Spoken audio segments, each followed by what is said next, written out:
What's the deal, my people? You know it is the Don Tony Teflon. Let me start my camera. It's off a little bit. Glad that y'all could make it tonight. You know it is. This is another from season 3 trailer breakdown. Really theory stream. Are we gonna go through? There's a lot of theories in this community. A lot of people think they know what's going on. A lot of speculation. That's what you get when you have a mystery box show like this. And sometimes that's the best part of a show like this, right? Trying to figure out exactly what's going on. I told you I was going to bring on 2 of the best theory crafters, one YouTuber, one New York Times best-selling author, to come on here and talk about their theories. And that's exactly what I'm going to do tonight, because they are here and they are waiting to hear from you. Let's say what up to some of the people in the chat first. What up to Carla Way, all the way from the land down under? What up to John Haymaker up in the building rocking with us? Jackie C is in here rocking with us. Dr. Deb is in here. Rye Boy is up in here. Ty is up in here. She does the most is up in here. Downtown 296 is in the building rocking with us right now. Julia Barbara is in here rocking with us. We got a bunch of Casanova pugilists is here. Let's bring them on. First, we have the one, the only from the channel, YouTube channel, Real Theories and Enigma, the one, the only Professor's in the building. What's going on, boss? Peace. How everybody doing out there tonight? That is what it is. That's what it is. So we're going to get into Jay Hall, the hater Jay Hall in here. Already saying he wants to smoke. So you know him, he's here for the smoke. Hashtag it's not aliens. All right, let's go. We're going to get into it, man. And we got the one, the only, as I said, New York Times best-selling author, Tara Matheru. I know I said the first name wrong, but I'm trying. What's going on? How are you, boss? I'm good, thanks. Thanks for having me on your stream, and thanks to everyone watching for tuning in. No doubt. Thank you for the super chat. See, Rick, what up to you? Mostly insane. What's up going on with you? So what we're gonna do, how we're gonna run it is that we're gonna, since the professor's he can't stay the longest, we're gonna let him drop his theories first. All right. I'll comment, you comment. Anyone could jump in and comment. Obviously, we're very respectful. No one cutting each other off, because this tends to be a terrible stream when that happens. And people in the comment section, you can all call in. You know the call-in number. Someone please put it in the chat and ask any one of them any questions you have about their theories. Call in, ask them to explain certain things more and everything else, and that's how we'll pop this off. You know what I mean? What up to everybody? Micah is Mika's in the building. Dr. Deb's in the building. Jonathan is up in the building. But as it goes, we're going to set this off. We'll set this off like we always do. Everybody, put the call away emoji in the chat. Let's go. When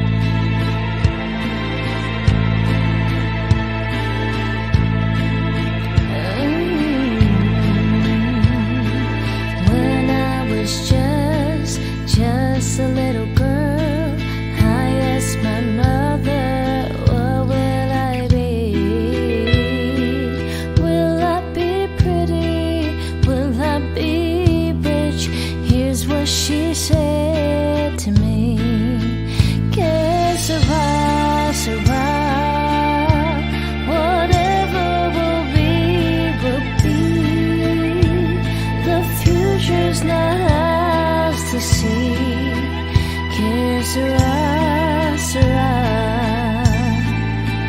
What will be, will be.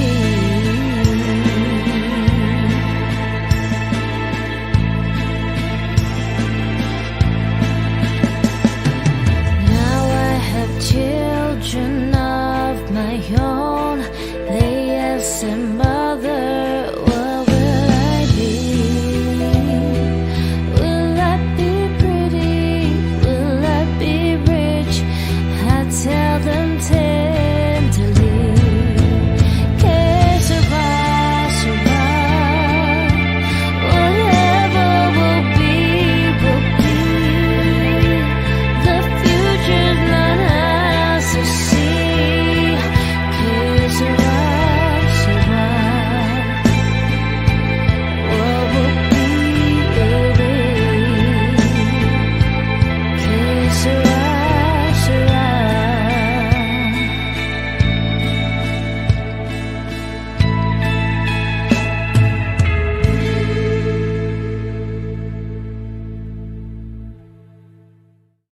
right, we are back. All right, my man, the professor. What theory are we going to get into tonight from you?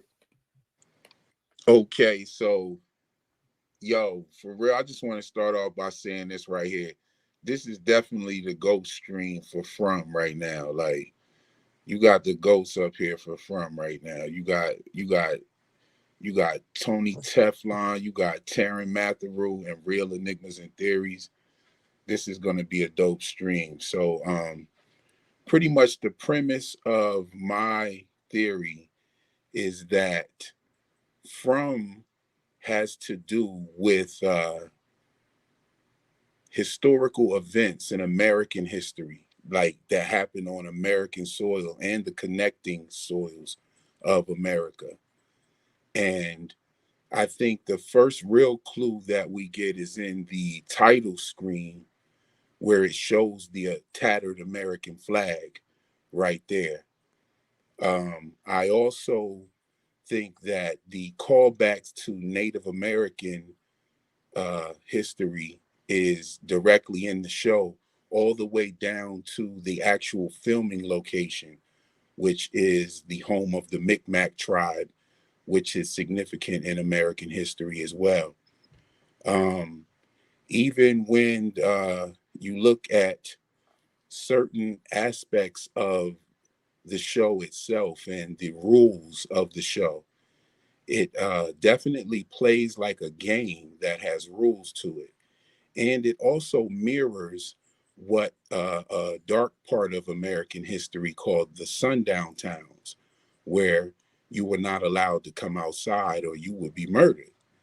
And these people are living off of the land. They're using each other's resources. They're planting their own and growing their own foods. And so these are like staples of American history. Also, I don't want to drop all of it because I definitely want to leave some room for Taryn to drop his jewels. He has some real deep, heavy jewels that show actual events and people that are connected to American history, even within the show itself. I'll give you one I'll give you a preview of something that's coming out in my next video. I peeped through this actual trailer. I um, I thought about when the first time we saw the cowboy uh, Slow Walker, and he wasn't in the first season at all. The first time we saw him, he popped up at the post office where he confronted Ellis and Fatima. And the post office is very significant to Boyd. Like when I think about Boyd, I think about how he came in and organized everything. He found the talismans, he found livestock, he started getting everybody to rotate the hiding spaces. He he just came through. He comes through as the proverbial sheriff. He set rules and laws and also punishments for those rules. So he reminded me a lot of Ben Franklin and how he revolutionized the postal system. And he's coming directly from the postal, and he's living in the post office. Uh, I mean, Ben Franklin, he came through and he strategized routes. He invested money into building roads and bridges for faster mail travel. He even initiated mail delivery system between Europe and America. So I look at him, and also he was a very prominent figure in Philadelphia when the Liberty Bell was casted in Philadelphia. And so he also was instrumental in commemorating it for the 50th anniversary of William Penn's privilege cavalry. So there were a lot of things that I noticed about liberty. Also, Boyd is the one that held the torch, which also represents liberty from the Statue of Liberty. And he is also the father of Ellis, where in Ellis Island we can find the Statue of Liberty. And even if you look at Tabitha's dream were in on I think it was episode 9, where she came up where she was having a dream of her in the tower and you saw the dates. Well, there's a part of that dream where she's in a different set of clothes and she's right outside of the post office. And when you look at that dream and you see those dates, I don't want to get too long-winded, but if you look at those dates and all the way to the far right, you could see all the dates very clearly, except for that one date on the far right. And it's a debate about what date it is. I think it's 1775 when the actual Second uh, Continental Congress anointed Ben Franklin as the first general postmaster in America. So that kind of ties that in together as well. So, that's just a preview of something that I'm dropping in my next video in a couple of hours.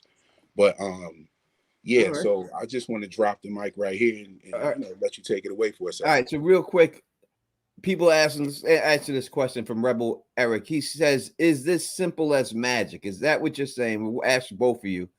Is this simple as magic? Are we dealing with magic here? Yes. Yes, I do think we're dealing with magic. I think we're dealing Okay. with ancient magic. The talismans are magic. The actual being able to be transported from multiple spaces on the contiguous United States, I think that is magic. I think the fact that they can't leave is magic. The boy in white, that's magic. I Okay. think that these things actually are having to do with magic. Okay. What about you, Tara? Well, I'm fairly certain at this point that the bad guy, the evil entity in From, is a type of bogeyman. And that clue, like every clue I found that tells you what the boogeyman, what the bad entity might be, it all points to being a boogeyman. I'm going to run you through a few. I will. I will let things. you. I promise I'll let you. I just want to know: do you think we're dealing with magic? Just want to answer his question, Yeah, and then we're going to go yeah, into it. All absolutely. right. So we It's got magic. two It's people. the boogeyman's magic, and it's Okay. also a witch's protective magic at the same time. Okay, so we have two people who believe it's magic. I 100% think it's not magic. I don't think it's magic at all. Okay. So we have two people on here that believe it's magic, and the Don who says it's not magic at all. All right, we're gonna. So Real Enigma.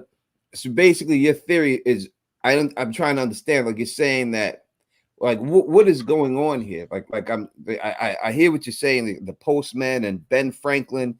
Are you saying is it a curse from that time that's got them Well, trapped there? okay, Why are so they here? So when we look at those different nuances, like the Ben Franklin thing, we can also look at the Jim Crow thing, even Jade and Toby coming in. Jade and Toby are um, clues to the movie Roots. Actually, Toby was the main character of Roots, and Jade is a fiddler, and Toby and Fiddler were the two main characters of Roots. So also you have the bloodline situation. So what I think is actually happening in From is I think that there is a duel or a multiple battle going on between entities that the people and the residents have been brought into the middle of this battle due to their bloodlines and their associations with one another. Like, for instance, I don't think that Christie brought Mariel there. I think it's the other way around. I think also that these people come to this place based on their family associations as well, like who their family was associated with and who they associated with. Like if Boyd has been brought there because of his bloodline, then his wife and his son by association have been brought there as well. Same with Jim. I think Jim is related to the architects of the tower. I think he's directly related to them. I spoke about that in the video because there are clips in there where we can see him actually designing a tower. And the first two times that we saw the tower was when we saw Jim's tower that he built. Also, he was hanging upside down in the tower. So yeah, so to just answer your question in a nutshell, I believe that something happened in American history and ancient entities were brought into play. by whoever lived around in a certain area before. And due to all these different atrocities like slavery, you have what is the one that you're talking about, Taryn, where it was the what's the name of the tribe, brother? The Bear Talk Yes, the Native Beartalk American. tribe. Yes. Mhm. And the atrocities that happened with them, I think these laid the foundation for the actual land and from land to have come alive. Mhm. And I think that the people are being brought there to be like pieces in a game to win the fight, to either get out or keep one or the other entrapped in this place. All right, so you kind of answer Glenn Carter's question. He says, "I like it, Real Enigma, but why? I get the American metaphor, the symbolism, but why? What is the point of the town? Just because their bloodline, all this is happening?" But I think you've answered that. I'm going to get to. Please keep leaving super chats. I'm going to put all the super chats all one at a time. Right after we get their base analysis of what's going on, we're going to go through all the super chats. So her Real Enigma and theories, the professor. All right, Taryn, what is your theory, and what do you believe is actually going down in this town? All right, I'll try and sum it up as quickly as possible. So I think Oh, he froze on us. Or was it me? Professor, you there? I'm here. All right, so it's him. Now he must be frozen. He's frozen right now. Right, what he's the about. original story that set the. Can you hear me? All right. Yeah, start over because you're freezing. Sorry about that. My theory is that Lost Expedition by John Campbell and explore in. All right, you're breaking up. Like every other word is breaking up. I'm not able to hear what It's so you're frustrating. Switch my internet to a different. You keep talking to Stevens. Okay, yeah, we'll keep it going. You figured that fixed and everything. Yeah, we'll go to some of these super chats real quick. Let's go to that real quick. We got Michael Lee gifted 1 membership. Thank you so much. She gifted 2 memberships. Thank you so much. We got super chat from C. Rick. He says, "Hey Tony, thank you for that." Luna says, "Hello everybody." It says, "Professor, come on the camera. Everyone wants to see yourself." That's what she's asking you to do. All right, I think I'm back. I can't be the Real Enigma if I'm hopping up on camera or like that. All right, well, Luna Cascade says, "Hello everyone." That's what she just said. We just played that one. All right, Taryn, are you back? Yeah, so okay, right. so there was this explorer called John Cabot, and he was on his way to North America, Newfoundland, and I believe when he arrived there, he and his family, they go through something. They go through starvation. They're marooned. There's Christians and pagans, so 2 different religions having to live side by side. They eventually split off into 2 groups, kind of like Colony House and the town. And effectively, they disturb the mythical beings of Newfoundland. So I believe that there's a boogeyman, basically, from Newfoundland. He's the Beartalk boogeyman. And then there's also fairies. These fairies are based on the Micmac magic balls of fire that they would see historically. It's pretty much one of the few like mythical creatures that the Micmac have, of these magic balls of fire. I think that's why one of the episodes is actually called Magic Ball of Fire.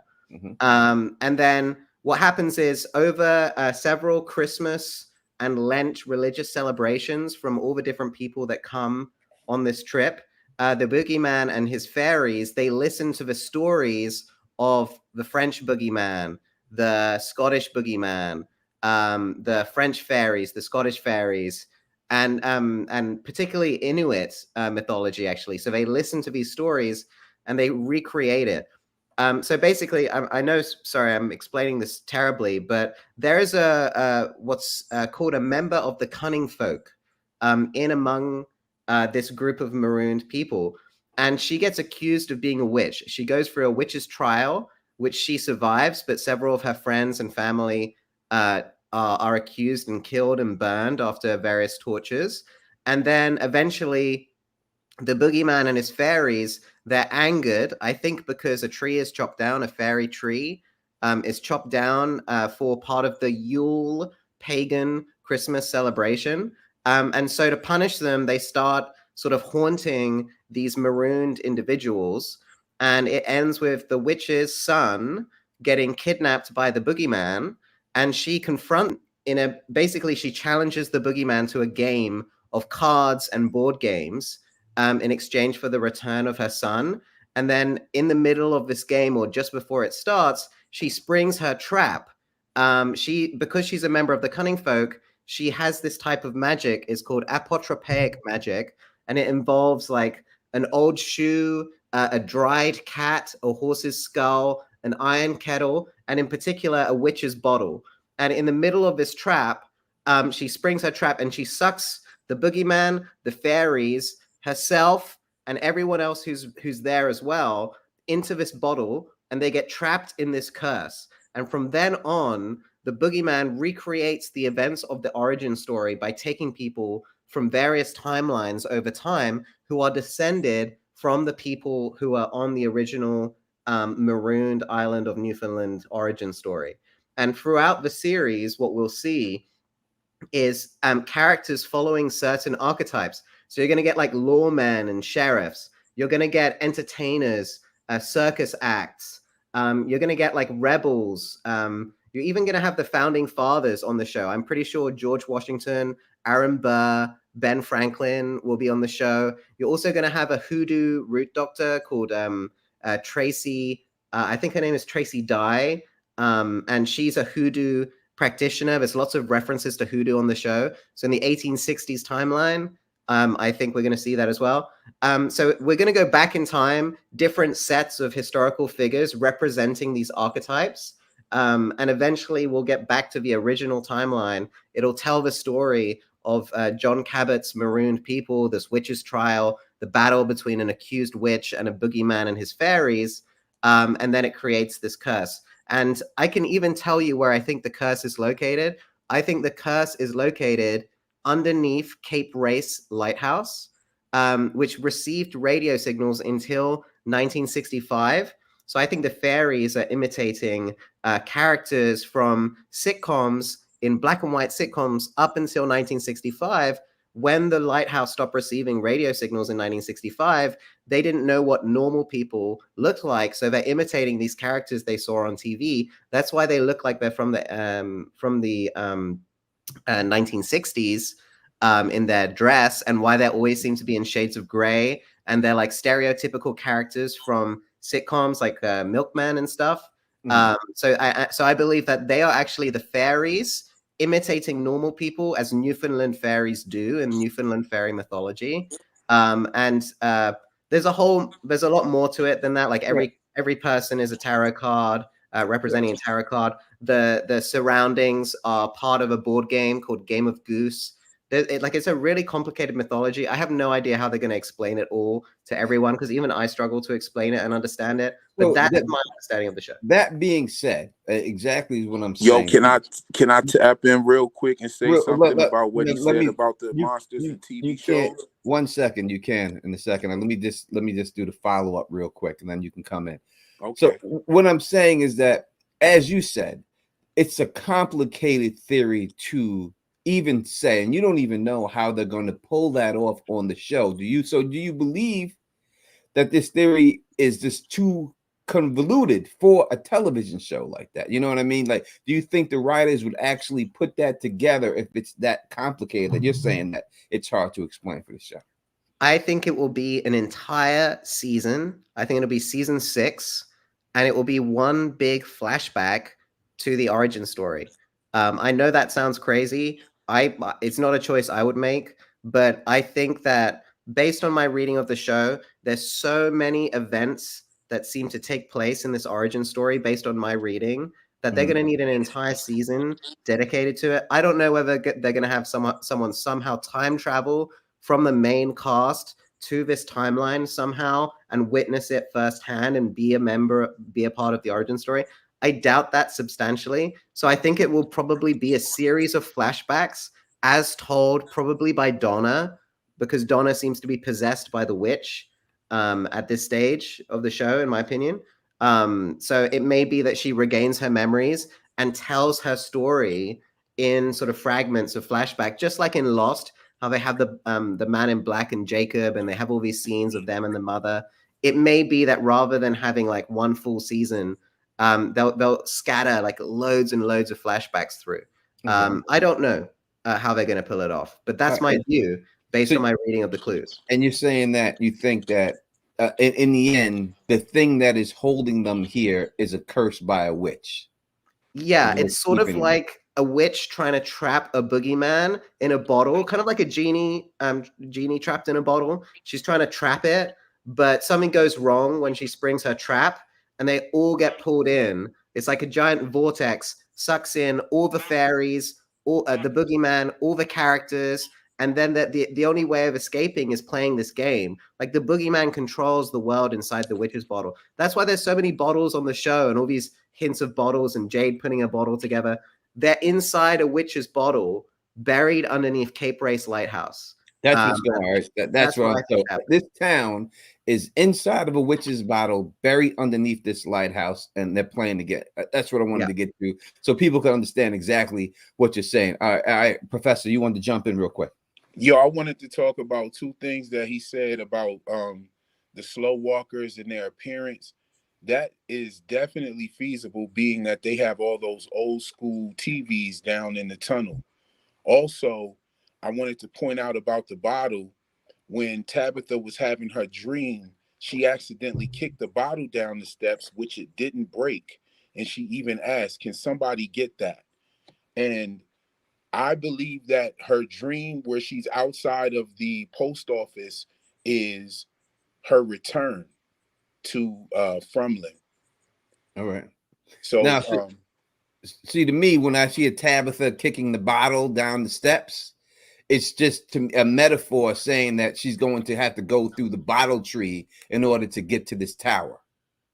Like that's what that meant to me when I seen that bottle. That could definitely be a possibility. Like they showed her kick the bottle. We've seen broken glass many different times over the course of the show. Even Ethan says that's a lot of broken glass when he was talking about the in season 2, when he was talking about all of the light bulbs that burst in Colony House. You had Sarah talking about a girl cutting her hands on broken glass. You had the Lonely Dragon, aka Tien Chen Han. She was also cut her hands on broken glass. And so when you look at Tabitha, she had to go through broken glass within the tower. If you look at the tower, some of the reflector panes in the tower itself had broken glass. So there was a lot of broken glass metaphors, and for the bottle not to break, I think that it lays a little bit of credence to Terrence's theory about the witch's bottle, for sure. Okay, yeah, okay. You want to go that? It definitely could. There's no doubt about it. What are your thoughts? Can I ask you a couple of questions? You can in 1 second. I have to take these super chats because people were very generous to donate their money. So I have to say this. We have new member. We have a new member, Sarah. Thank you so much. We got from $2 super chat from downtown. Thank you very much. You said who died and made Boyd sheriff? Literally. I think he did it to himself. A super sticker from Michael Lee. Thank you so much. Shiri Labs says $5 super chat. Says, do you think the nursery rhymes in season 2, no one here is free, applies to the monsters too? They seem they have rules like they cannot run. I think if it means nobody is free, I do have a thing that's going on there. I don't know if it does and it doesn't apply to the monsters. I will say that. I'll let them answer on that real quick. Let me just go through these. We have really generous. Mika Lee donated another gifted another membership. Thank you so much. Shiri Lab donated a membership. Luna donated a whopping 10 memberships. Thank you so much. And to all my new members, thank you for being here. Veronica, super sticker. Catherine, a super sticker. Thank you. And Mika Lee. Tony and I hung up with Hannah's twin today. And that is what it is. All right, let's go. Let's go through it. Go ahead. You would like to ask me some questions? Go right ahead. Professor? Is he there? I can take this one if you like. All right, yeah, go ahead. Do you think do you think the term? No one Okay, hears I'm free. back. I had to step out for a second. That's all right. That's all right. Terran's going to answer this question, then you can ask me what you wanted to ask Go me. ahead. Yeah, I think the fairies, the Micmac balls of fire, I think they're trapped inside the witch's bottle with the boogeyman. And I think what's happening is there's a game that's being played. They're currently even. I actually think that's what the references to level means. The etymology of the word level comes from a French word that means that people are level in a game. And I think that until one player wins the game, they're stuck there. So I think because they made a bet for the soul of the witch's child, in this game that they're playing, until the game is over, everyone's trapped there, right? So I think actually when Sarah is told, like, everyone gets to go home if you just kill Ethan, I think that that's actually true. I think that if killing Ethan would probably lose the game for the witch, the final game, and then everyone gets to go home. That's so I think until the game's over, they're all trapped there. All right. So I don't think she was sent there to kill Ethan. I don't think that was it. Me personally, I think it was the boy in white that she was supposed to kill for the boy. Real Professor, what would you like to ask me, sir? I wanted to ask you, what are your thoughts on Donna? Since Taryn brought it up about Donna being possessed by the witch, I wanted to ask you what were your thoughts on Donna, and then tell you my thoughts on Donna. Yeah, I think Donna is most likely she's the most likely mole to me in this whole situation. When I look at someone being a mole in this situation, I would have to, there's a couple of things that have to happen. Number one, I feel that person has to stay there for a very long time. Like, they have to be there from the beginning. If they're going to do a study, they need to be there from the beginning of the whole situation. Donna is a person who has been there before Boyd, so we know she's been there for a very long time. Next, Donna also controls the colony house. If you're going to have someone who's going to be a mole, you want someone who's a controller thing so that you can actually get the analytics that you're looking for in this situation. You want someone to be inconspicuous. You don't want anyone to look like they're a scientist. You want someone to blend in. I think Donna does a good job with that. When I look at the story of her sister, I don't buy the story of the sister. Even when you look at the cards that were missing posters that they put up there, there was no mention of Donna's sister being missing, but they showed a picture of her being missing, but no mention of Donna's sister being missing. When you have other people who has multiple people with them, they all are mentioned inside of the inside the missing posters also. So I think also Randall pointing out that it was Donna is the proof that it is Donna, but they made Randall feel like he was crazy. Like, if they would have left Donna on that tree, I don't believe anything would have happened to Donna. I think he was right. But the fact that they let her go is just a con to make you believe that Donna isn't the mole. But in the end, I believe that Randall will be proven right. And Randall, basically, the term I could use is they've had to buck break that boy to make him stop asking these questions, and that's exactly what they do. And I think that you'll see a very subdued Randall this season, and someone who's willing to do whatever they want. So that's my thoughts on Donna. Okay, so I think it's very interesting that both of you are saying that two of the characters got it right if something was to happen. Like, you're saying that if Randall was right about Donna, and Taryn is saying that Sarah was right about Ethan. So I think that's interesting contrast within your two theories. My thoughts about Donna is I don't know if she's evil or good, right? I don't know. I don't know that it's like that cut and dry. I do feel like she knows something. I did question why she was all about this young girl leaving her family like that, and she kind of fought for that. I did question that. Something I said on my channel was how Donna always has her hands in her pockets. Something strange about that. Donna heard the voice on the radio and hasn't told a soul. So, like, these are things that I think Donna is and you know what Taryn said about Donna was very interesting about killing the Ethan would end the game for the witch. And I find it interesting that Donna did sit down and talk with Ethan about being about fear being his opportunity to be brave. So like she was hyping him up like he was her game piece, you know, and he needs him to keep his head in the game. There's been times where Ethan is just like ready to give up. I think that his father will realize his part in it and actually turn to the dark side. My ending theory is I think that Jade and Tabitha will figure out how to get some of our people home, and Boyd will die in the process of helping them. I think we might lose Kenny this season. So, yeah. All right. I don't know. I don't see really Ethan giving up at any point in this. Like he was just wanted to get. I just don't think that Ethan is uh that they focused on him enough to say, like, I'm just gonna accept life here. Ethan to me has always been the one who has had the young boys aspect of this whole situation. Of this is just a game, this is just a quest, and we need to figure out the quest in order to figure out exactly what's going on. You got some static, some noise in the background. Is that me? I don't hear it right now after he muted himself. So it could have been T.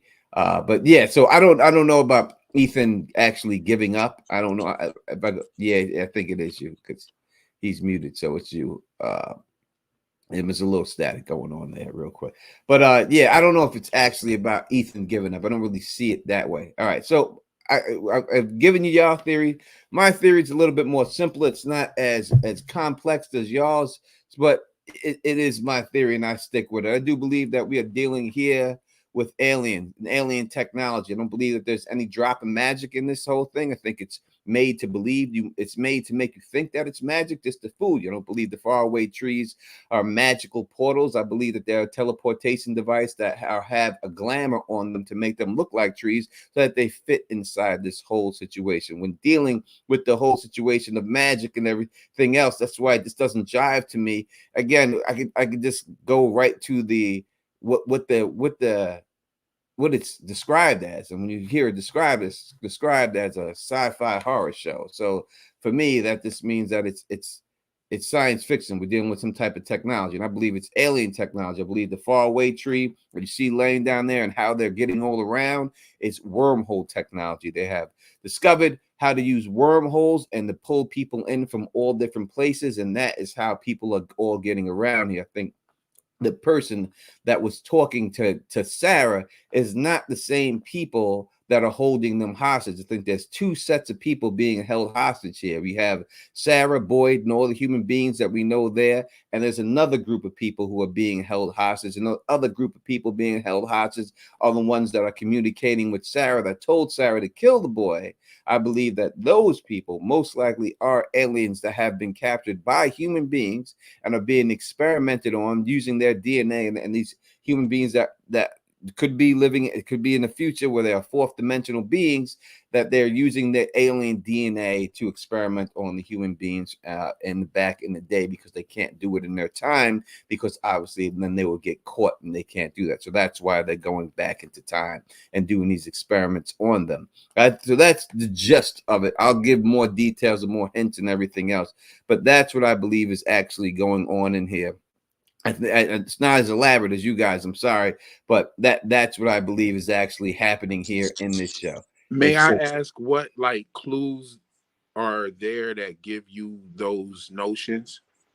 Yeah, sure. The hotel is called the Stardust Hotel. That's the name of the hotel. When you look at the creatures, when they had Sarah should prove that they were real, right? The voices were talking to Sarah. Father Kotri didn't believe, thought she was crazy, so they had her draw a picture of what was real. When you look at the candy bar that was in there, it was an alien on a flying saucer on the candy bar right there.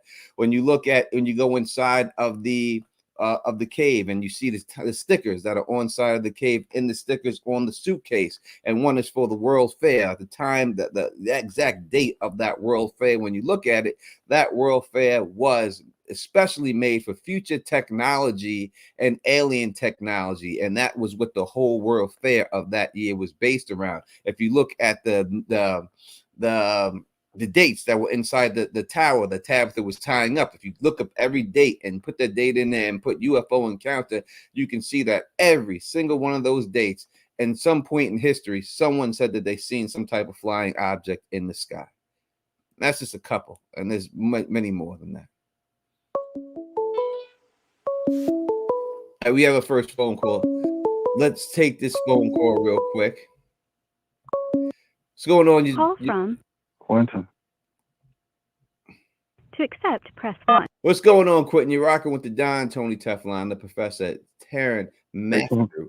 If you can, just please ask a question or say your theory, and then I'm going to have to just turn it off real quick and let these dudes respond because we have so many people on here. Oh, for sure, man. All right, so just I'll just be quick, bro. I just want to say I appreciate your channel, man, and just everything you're doing for the show, bro. Your dedication is real. You know what I'm saying? Thank you. But so my theory is just more so not necessarily about this season, but just the whole ending of the show. Can I lay it on you real quick? Because can I maybe call back?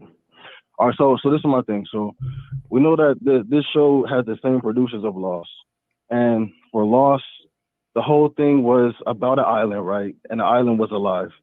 And from this whole thing is about like a city or a town. And we know that there's entities and stuff like that, whether they're good ones or bad ones. But we know that the main thing, the main character, if you will, is sort of the town. You know what I'm saying? Like it's the thing that's causing everything. You know what I'm saying? Like and what they did, whatever it was, like negative or positive. If it's something negative, like it affects like what's going on in the season. You know what I'm saying? Like for better or worse. So what I came to see is like I feel like the town is looking for a specific, like a person, an avatar or a watcher, a new one. Like it's already had one before, but it's looking for a specific watcher or avatar or a vessel, whatever you want to say, just like in Lost. The whole thing, everything that happened, like, you know what I'm saying, to all the characters, whether they were important, super important, or just, you know, someone that just died real quick. Everything that happened in Lost was just so that the island can have a new vessel to watch over at the end of the day, like in order to combat against the evil, the big evil that was on the island.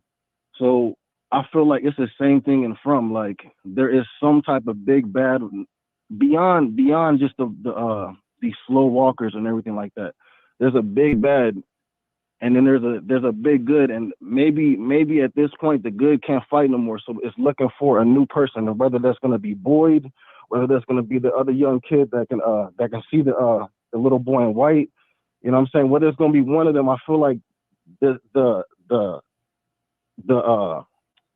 city or the town is, like I said, is the main thing is it's looking for an avatar in order to combat the evil, or just keep on looking over for the you know, to just to fight against evil, bro. But I'm gonna let y'all go, bro. Enjoy the rest of the show, bro. Thank you, man. I appreciate it. Thank you. Call back anytime. You see, the thing about when I listen to, like, and I understand these people did Lost, and I understand that the island was alive. I don't know if would they really repeat that in the next show. I've never really seen any creators who made a television show try to reduplicate that show. In the 70s, yes, I mean, when you had Happy Days, you did a spinoff to Laverne and Shirley. It was a spinoff, so it had to be similar. This is not a spinoff from Lost, from what we know. I don't know if they would do the exact same thing. It would be like one-trick pony. And I don't think that's good writing, and I don't think that they would do something like that. So to me, that's the reason why I can't say that this place is alive. But what about y'all? Do you think that the place is alive like it was in their last show? Only in the sense that the boogeyman can manipulate the environment. He's basically trapped in the bottle, but he creates the environment for people, and he manipulates it and he powers it. But he's trapped there just like everyone else, and he has to follow certain rules. In fact, I'm fairly certain that the boogeyman cannot lie. So when he says something, he has to go through with it. But yeah, I think it is alive in that sense. Professor? Yes, indeed. I think the place is alive. As a matter of fact, the boy in white told Sarah that the place was angry, and also the place has reacted uh, to the things that the players in the game are trying to do. Like when they try to make a phone call, here comes a storm. Um, you got the ground cracking open and swallowing homie's wife. And Victor was all the boy in white told Victor to go down there and wait, that it was going to happen pretty much. So yeah, I definitely think that the place is the place is an entity, and then there are multiple other entities that have been at play as well. We look at Ethan. Ethan and Victor have literally performed a shamanic succession ritual. And I spoke about this when they did it, and Ethan has not put down that staff. In many Native American cultures, people that we may look at as autistic or on a spectrum are tend to be the same people that tribes would pick to be their shamans. And we see that Victor and Ethan both have some mental trauma. And there was an interesting scene where Ethan had his crutch and he spoke about going on a quest. And Victor said, "Yeah, but you can't take that with you." And he picks up a stick that looks just like a shaman's staff. I have a video about it, and I show multiple pictures, and they're all pretty much like Ethan's staff. And so I just think that these kinds of things and nuances are definitely calls to clues that show that the show has something to do with American history, Native American history, all through slavery, even the Civil War, Revolutionary War, many different aspects of our history. Yeah, so Another thing, one more, my last sentence. No, go right ahead. One thing that Taryn pointed out is that in other markets, the show is called From. However, uh, in some markets, it's called Origins. Mm-hmm. Yeah, it overseas. It's called Origins, not From. I would say this to say that I'm trying to think of exactly what you said about the two things. So to me, what did you say? You said the house. The house was just torn down out of nowhere. And what I would say is what's happening here, to me, in my opinion, is that if you're dealing with people who are in the fourth dimension, who are affecting the third dimension, then you wouldn't see actually what happened, who is affecting it. You would just see the results of their action. So if there's someone in the fourth dimension and they're knocking down a house, you would just see the house go down. You wouldn't see the actual what's causing the house to go down. And I think that's exactly what we've seen there. As for the weather being changed, I think the fact that the weather changed on a dime leads me to believe it's some Truman Show type thing, and someone who is in control of the weather and can change the weather at will. They can make it snow, they can make it rain, they can make it go down anytime they want, from pushing a button or doing something like that. And that's why we see the weather change. And when they felt threatened, right, is when they changed the weather. Again, if you're having people conducting experiments on people, they have to do things to make it look natural or supernatural, but not give it away. So they can't just put the tower on the roof. Let's just knock the tower down every time it goes up there. People say, wait a second, there's something going on here. But if we make a windstorm, make it rain and blow it off, then it looks like it's a natural occurrence of nature. And that's why I do it. So to me, when I look at those situations, that's what I think has caused those situations down that way.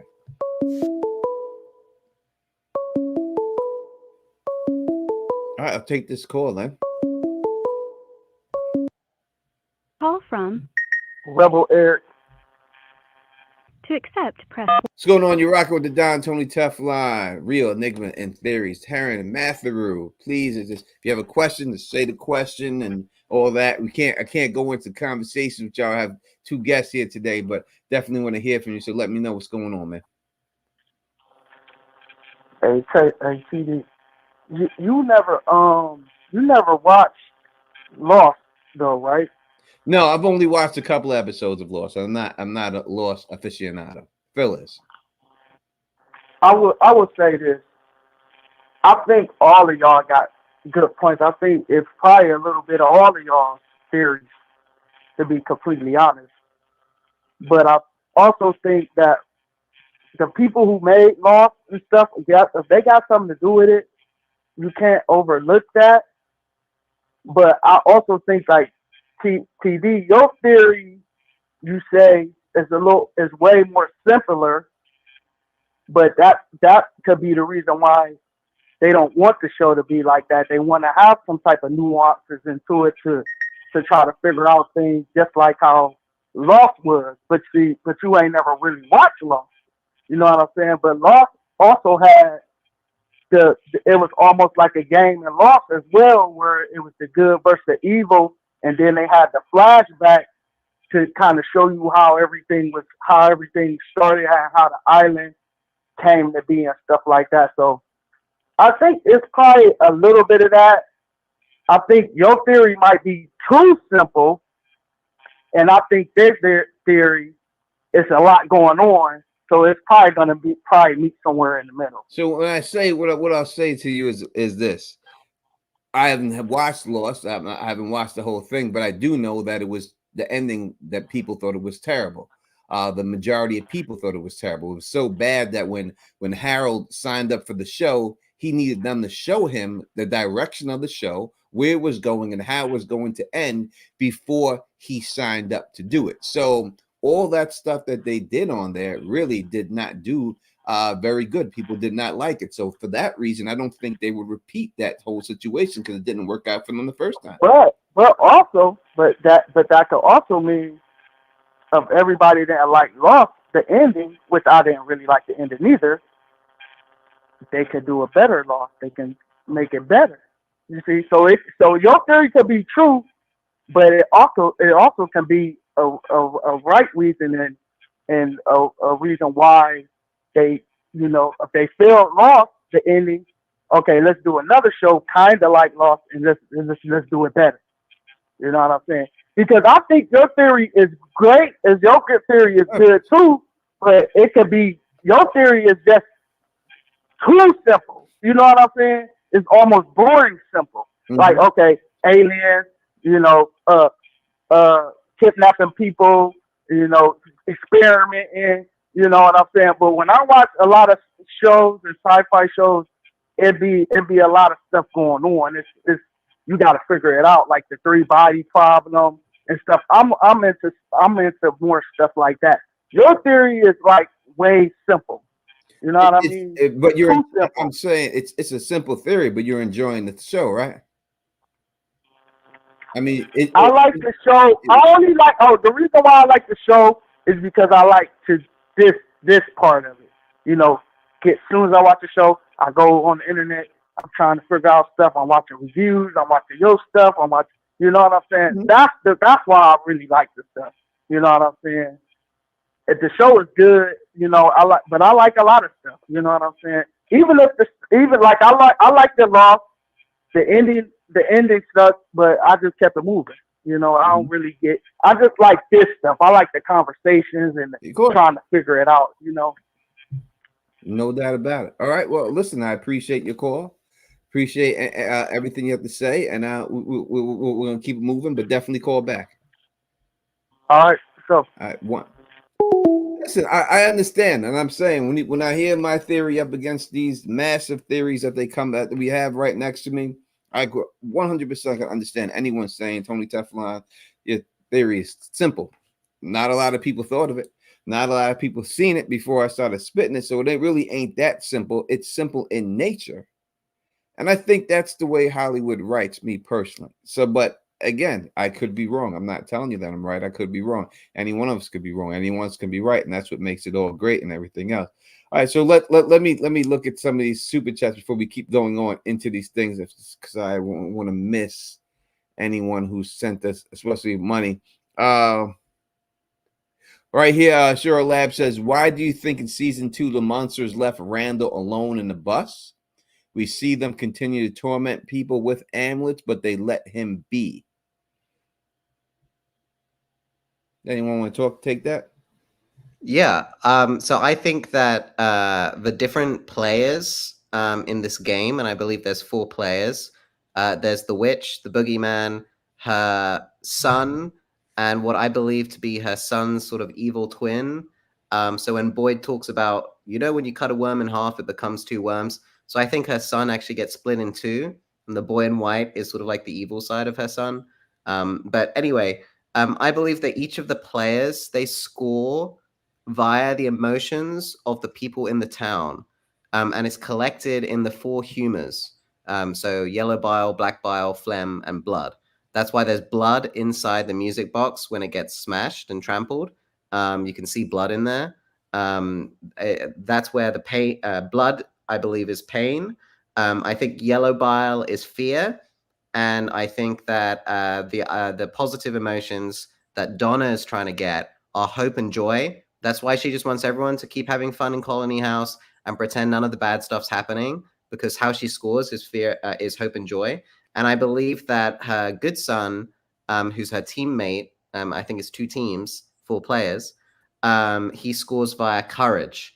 And actually, I think that the colors that people wear are associated with these emotions. So when someone's wearing red or purpley sort of pink colors, they're sort of representing hope and joy. When they wear black, they're in pain. You'll notice that Boyd takes his jacket on and off, his black jacket, depending on when he's being courageous or when he's suffering. And blue is definitely associated with fear. That I have no doubt about whatsoever. So I think that's why they have him say, "I'm not afraid of you," and then they leave, because they're not getting any points from him.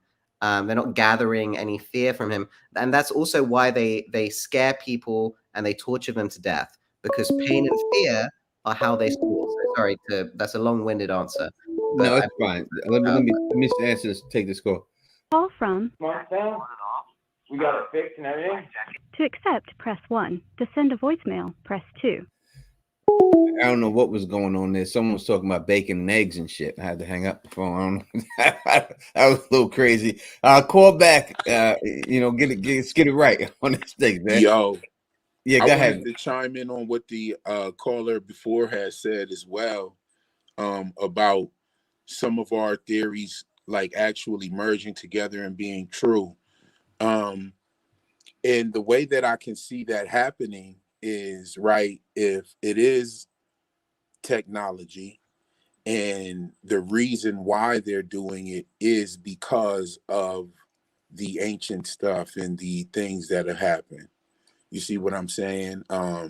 So if it is some sort of technology or anything like that, I could see it being the reason behind them doing this would be the reason that like Taryn and I are giving, like as far as the history and the historical notes. Like, for instance, like I made a real deep connection to Jim and Jim Crow. Mm-hmm.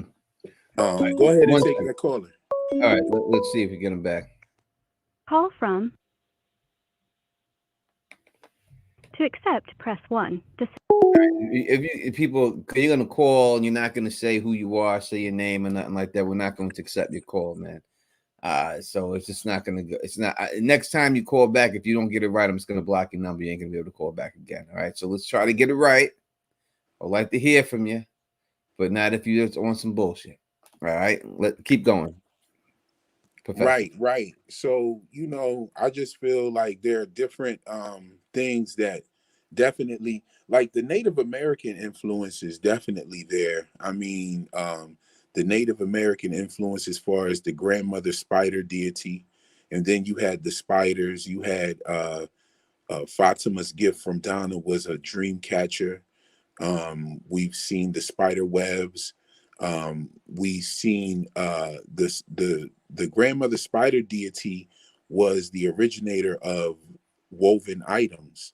And so then we have Elgin and his grandmother were weaving the owls, which is also the Native American animal of wisdom, because of them being able to turn their heads around 360 and all of this. So you have like a lot of Native American notes in this show. Even when you look at season 2, you seen a lot of people were wearing like Native American print clothes. I saw Julie had something on, Randall had something on, Ellis had something on. They all had like little Native American things. You had the wedding, the dream catcher was at the wedding. You have many different grandmothers there. The first monster was a grandmother, and she was posing as little Megan's grandmother. Tilly's a grandmother. Bacta's grandmother knew the nursery rhyme. You had Elgin and his grandmother. You have, even grandfathers. Tabitha mentions her parents might not have liked Jim. So there's another set of grandparents. The bootlaces come from Jim's father, which is Ethan's grandfather. So there are a lot of references to like family, and there's a lot of references to like the grandmother deities. So also when you look at Donna, she's in Colony House, and a group of spiders is known as a colony. So like there's a lot of different spider references and grandmother deity references within the show that I've noticed. And May so, I add to that? yes, indeed. So I have also noticed quite varied Native American references. Specifically, I think that Crazy Horse will feature on the show as a character. I know that sounds crazy in and of itself, but there are many references to the word crazy, and there are many references to horses, cavalry, that sort of thing. You know, Ethan wearing horses on his clothing. And what I found interesting about that is that Crazy Horse was, I believe, a member of the Lakota tribe, and they were famous for their sun dances, I believe it was. And what's interesting is that you have references to the Sundance Kid on the show. You also have when Tilly is dancing in the rain, she's looking up and she says, "The sun." So there's both a reference to rain dancing and sun dancing.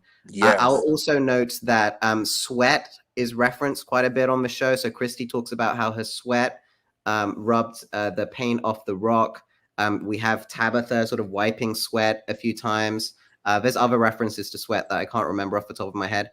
And then there's also references to the word shake, and shaking tents or shaker tents, I think they're called, are part of religious rituals in certain Native American cultures. So just to give you a few examples, Jade says, "Give it a shake" when they're talking about the line. Christy says, "Other than shaking?" question mark when he's talking about his hands shaking. Elgin says, "I can't shake this feeling." The panicked guy says, "I started shaking her." And there's more references to shaking throughout the show. Those are just a few.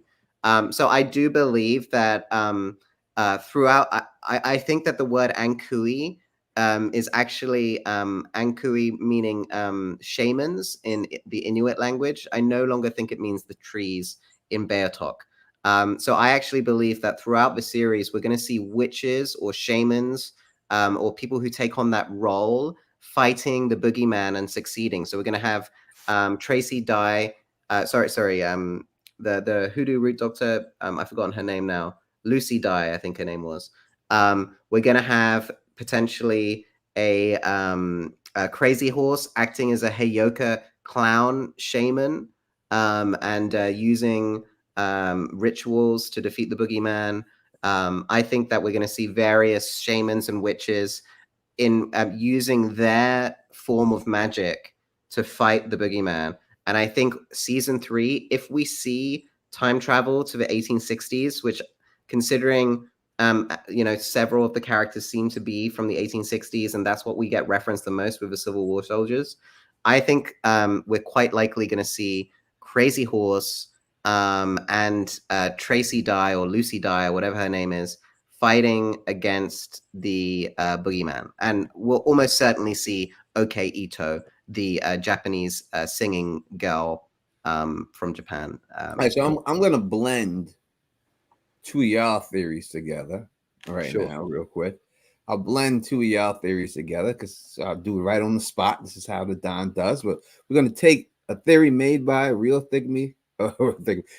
Enigmas and Theories and Terran Mather. I'm going to put it together for y'all right now. That maybe this is the way it goes down. So, Reel Enigma and Theories believes that the children that are taken and experimented on, or whatever they're doing, whatever ritual he likes to say, that's the are what turn into the monsters, the slow walkers, as he calls them. Right? That's what you believe, sir, right? Yes. Okay. So what I would say is this. I could put that together. Taryn, you believe that the people are from the 50s and everything else. So what if these children are turned into these slow walkers? They are left in the caves, and then they watch the television sets of these shows from the 50s, and then they're able to adapt, skin change, put on some type of say that's who they want to be when they grow up, right? They want to be I want to be a movie star. You want to be someone from these channels, and that's how they take the form of these people when they're older. If you put that together, I mean, that would work for me. How they could actually take all the people from the 50s and then all these children, because the children just couldn't grow up and then become these people. But if they're watching that television set and this is what they're showing, things from the 50s, right? And this is who they look like, and they see, hey, it's a milkman from the 50s, little boy, and he likes the milkman, and that's why he has the milkman glamour, because obviously it's a glamour that they're rocking and stuff like that. So it could be a situation like that if I was to try to merge some of your theories together and try to figure out exactly why these slow walkers look the way they look and everything else. I would say, me personally, it's hard. I can't give you an actual definition of why they all look like they're from back in the days. Like it's hard for me to actually to say why it's going down like that. And listen, Jay Hall, he said that Don is admitting it's not. I'm not saying that at all. It is aliens. Listen, people, I'm gonna tell y'all straight up, man. Y'all come in here and say it's not aliens. I know it's aliens. You know why? Because I asked the expert, and I asked him, I said, what is going on in From? Are we dealing with biblical creatures? Are we dealing with gods? And this is what we have all sorts of stories, mythologies, legends that could be interpreted as gods, who in reality were misinterpreted extraterrestrials. And I can't say anything if the expert is saying that. I'm just going by the expert opinion here. Expert opinion. That's all. Can I say one thing? Yeah, go right. Can I just say there are so many clues that are telling us that the evil entity that's laughing at Boyd in the final scene of season 2 is a boogeyman. Do you mind if I just quickly run through them? Let's go. So you believe you believe the big bad, the one behind this whole. All right, let me just go through it, and then I'm gonna let you say it. Okay. The big bad behind this whole thing, you believe is the boogeyman. Yes. Reel Enigma and Theories, Professor, the big bad behind this whole thing. Who do you think it is? I'm not sure. I'm not gonna make a definitive answer on that one. I believe that I can't call the big bad, but I can call that the boy in white is actually Victor, and they're the ones controlling and keeping people captive in here. I do think that Jim is related to the big bad. All right. You think Jim is related to him? I think Jim and Jade are related. I think Jim and Jade are related. You think? I think they're half brothers. I think they're half brothers for sure. All right. You think they're both? Well, let's talk about that theory in a second. Keep that. We want to talk to. I don't know how y'all think that, so I want to know your philosophy on that, especially if they don't even know that. And I'm gonna say that Victor and the boy in white are the same person, and are exactly the same person. That's what I believe. That Victor is the boy in white, and that's how you kill. That's how you kill the kid. If you killed Victor, you killed the kid, and you may not be able to touch the boy in white, but you can touch Victor. And if you So kill why did Victor tell Ethan to tell the boy in white he said hi? because Victor doesn't know he's the boy in white, because it's all about avatars. I believe that the people that we're dealing with here and everything else is avatars. I don't think that these are the actual people that are being controlled. I think it's all avatars. And I think you're going to figure that out with Tabitha when she comes back and everything else. Yo, I want to say something real quick about what Terrence said about the horses. Man, the horses are everywhere, especially the Crazy Horse references. Boyd's If I Had a Boat song has ponies in it. Tilly said she was on her way to see the ponies. Also, Boyd said that wild horses couldn't keep him from the wedding. And I the think cavalry's coming. the cavalry's coming. He told, he said that the cavalry's coming. I think he said that outside of the RVMC in episode 1. I think you pointed out the pajamas that Ethan had on at Colony House. I think that Colony House actually has healing properties that are healing the people. Everyone that has healed fast was at Colony House during their healing time. I think that's Donna. Yeah. Because she's possessed by the witch, and the witch was a cunning folk healer. I think that she has the ability to heal people. So I agree with you. I think people at Colony House get healed, and people who visit Colony House get healed. And that's one of the reasons why Jim is not being healed, but everyone else is. It's because Jim doesn't go to Colony House, but also Donna doesn't like what Jim's up to, and so she wants to keep him slow and immobile, rather than running around with Randall getting up to mischief. So I think it's Donna personally. Okay. I think you're right. It's Colony House for sure. Yes, indeed. Yes, indeed. I'm sorry about that. I don't know who's calling me right now, but yeah, I think that Ethan wasn't in. He was maybe he was there. He was home kind of when he healed. I think it's the place in general, that not just the house itself. I think the house also healed Fatima. Boyd's hand was messed up for a long time. His hand was messed up. When he was in the, but he wasn't living there, right? No, he never went to the Colony House. Yeah, he wasn't living there. And also, I found it strange that Boyd was not allowed up at Colony House in episode 1. Donna says to Boyd, "Hey, you don't come here. You're not allowed here." And he was like, "Hey, I'm just coming to see my son. Can I see him?" Mm-hmm. And I thought that was strange as well. But it doesn't seem like anyone that was outside of Colony House had any healing situation going on, because when Jim was hurt, he was hurt for several episodes. Ellis got stabbed. He jumped off the roof. He landed on his arm, and he was like right back up the next day. Like every time Ellis got hurt, he was right back up. Also, Fatima had some kind of situation where she wasn't allowed to get, or wasn't able to get pregnant. And I think that Colony House healed that situation for her.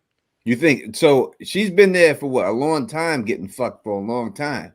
So I don't know. Well, she's only been there for 1 year. Yeah, that's a long time in this place, right? And I'm sure she's been getting hammered for what? 1 second. Let me.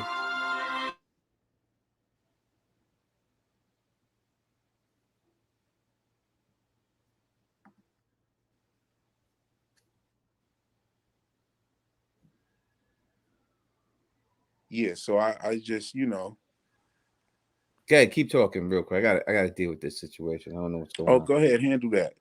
So guys, if you haven't looked up the Fort Pillow massacre sequence, and I really think you should, we both feel strongly that that's where the Black Civil War soldiers originate from, and it's one of the reasons why I've forgotten her name, the girl in Colony House who dies in the massacre. The one with the Meredith is the name of her pillow. Anyway, that's why she has her favorite pillow. About, what was her name?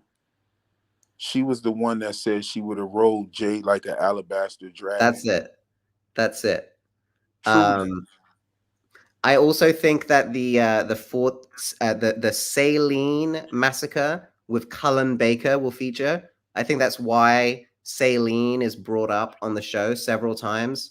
It's because of the Saline massacre. So we're going to see Cullen Baker on the show as well. You have I'm a actually lot a of little people. worried, to be honest, that people are going to be freaked out when they start seeing real historical figures on the show. Just my Yes, opinion. This is the yeah, I same person. definitely think that the historical references will Call be from made. Mika Lee. to accept, press 1. To send a voicemail, press 2. All right, Mika, what's going on? Hey, how you doing, Tony? I'm all right. Are you calling me? What's that? Oh, go, please, please ask the question if you can to our esteemed panelists that are here. But I just messaged you a picture of his lookalike that I met. My stepdaughter's boyfriend came today, and it is an identical twin. So I sent you the picture messenger just now, and if you want to put it up, it's like uncanny. And then also, his girlfriend looks like Hannah Cherami. Okay, it's pretty cool. Yeah. I can't pull it up right now because I got too many things. I can't pull it up with the calls and everything else. Oh, okay. But I just wanted you to see him. Also, I just honestly, I wanted to come up and apologize to you for. I didn't realize that W from cast was not really from MGM Plus, and it was like a channel like you. And I did not mean to put that on your page. I just felt really guilty for doing that. Like I feel like Don't worry about it. I feel like I feel like I disrespected your channel by putting up Don't worry about that, girl. but I didn't realize it was not them. I thought it was like a original. You know what I mean? I thought it was official. So that was my bad. That's all good, girl. It's all good. Okay, I just wanted to apologize for that. That's all. Don't have a you good. You don't have to worry about that. Okay, great. All right. All right. Well, that's all. That's all. Thanks for calling in. Appreciate it. All right. Tony, Do a great job. Okay. Good night. Have a good night. Okay. All right, that's Mika. Yeah, accidents do happen. All right, so I'm saying, Darren, It's almost 3 a.m. for me, so I'm gonna have to shoot off soon. All right, so I just wanted to do one quick thing on the Boogeyman, if that's okay. Yeah, just go because right I think ahead. maybe your viewers might be interested in it. So, look, on the show they use many words, and remember, Fatima says, the show tries to tell us things. Keep talking. But we're not able to hear it unless we're listening closely enough. So here's a few words that they use on the show. Okay, Jade says he's got a boo-boo on his leg. Boo-boo comes from the word bugaboo, which also means boogeyman. Creel man. Well, a creel is a type of basket, wicker basket. So it basically means a bag, right? Bagman, another name for boogeyman. Then Sarah talks about the bugs, the cow. Julie calls Ethan. She says, "Come on, bug." Ellis talks about Fatima's Volkswagen bug.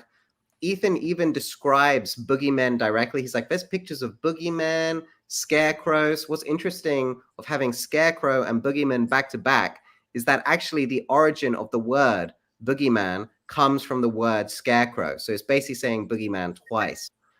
So I'm fairly certain that the evil entity is a children's sort of horror monster, a boogeyman from some mythology.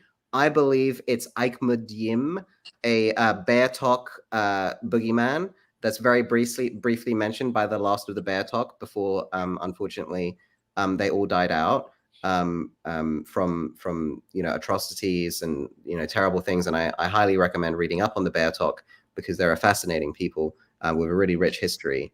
But I believe that that's the original boogeyman. And then that boogeyman imitates 7 different kinds of boogeyman, primarily boogeymen from Northeast Canadian folklore. So boogeymen like Bonhomme Setters or the Bone Cracker, as he's also known. So have a read about boogeymen. And I'm fairly certain the reason why the guts get stolen away is because the fairies are imitating a type of fairy, I guess, from Inuit mythology called Tutarjuit, what they would do is they would rip out the intestines of the people that they murdered, and they would play games, string games with their guts. And they would do this. They would use the guts to try and stop the sun from coming up. That's part of the mythology. And obviously, we've seen a lot of moon and sun mythology here.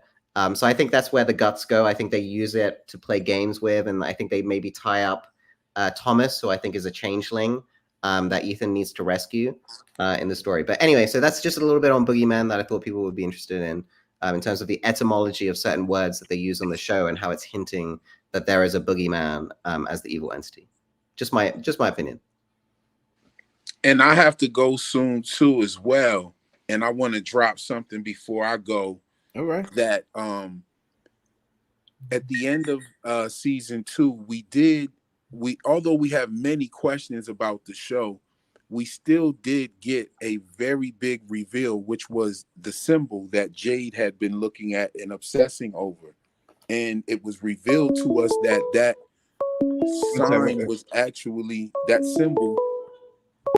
I'll take all calls as soon as they leave. Then we'll do the calls after they go. All right. So don't call in while they're here. They're about to leave. Then we'll take the calls right after. Go ahead. So the big reveal was the symbol, and we realized that the symbol was actually the roots from the perspective of the children that were laying on those stones. And the reason why there were different symbols is because probably those roots move, and also there are different perspectives because the children were in a circle. So there will be naturally different perspectives from each child of what those roots look like. And as far as if we're dealing with roots, we're talking about where you are from. So if, I've said it in videos before that, if you say you have roots in this community, it means that you have family in this community. And so when you see Jade and Jim at the tree, Jade said Jim is up in the tree, which also represents family and roots. And he says, my line is caught. He didn't say, can you shake the cord loose? He didn't say anything like that. He specifically said, my line is caught. Can you shake it? And once Jade put his hand upon the tree, which also stands for family as well, the hand and blood.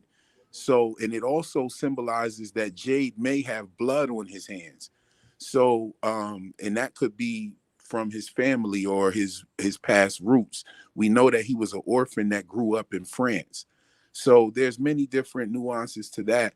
But I definitely before I go, I want to point out one that stuck out to me and spoke to me very strongly, which was the fact that Jim had a reference to Jim Crow. Jim was the only person on the show who imitated the crow. After they saw the crows, Ethan asked his father why the crows did that back there. He said crows do crazy things, and then he cawed like a crow. Then also, when they were in I think episode 3, they were in Colony House, and he got up and he started flapping his wings around like a crow. When you look at the word Crominacle, the word Crominacle starts off with crow men. And one of Victor's drawings is literally, it looks like a person that's spinning around, turning into a crow.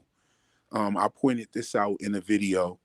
And the Jim Crow situation, before he pulled out the Crominacle book, he pulled out the book called The Grand Gulagog.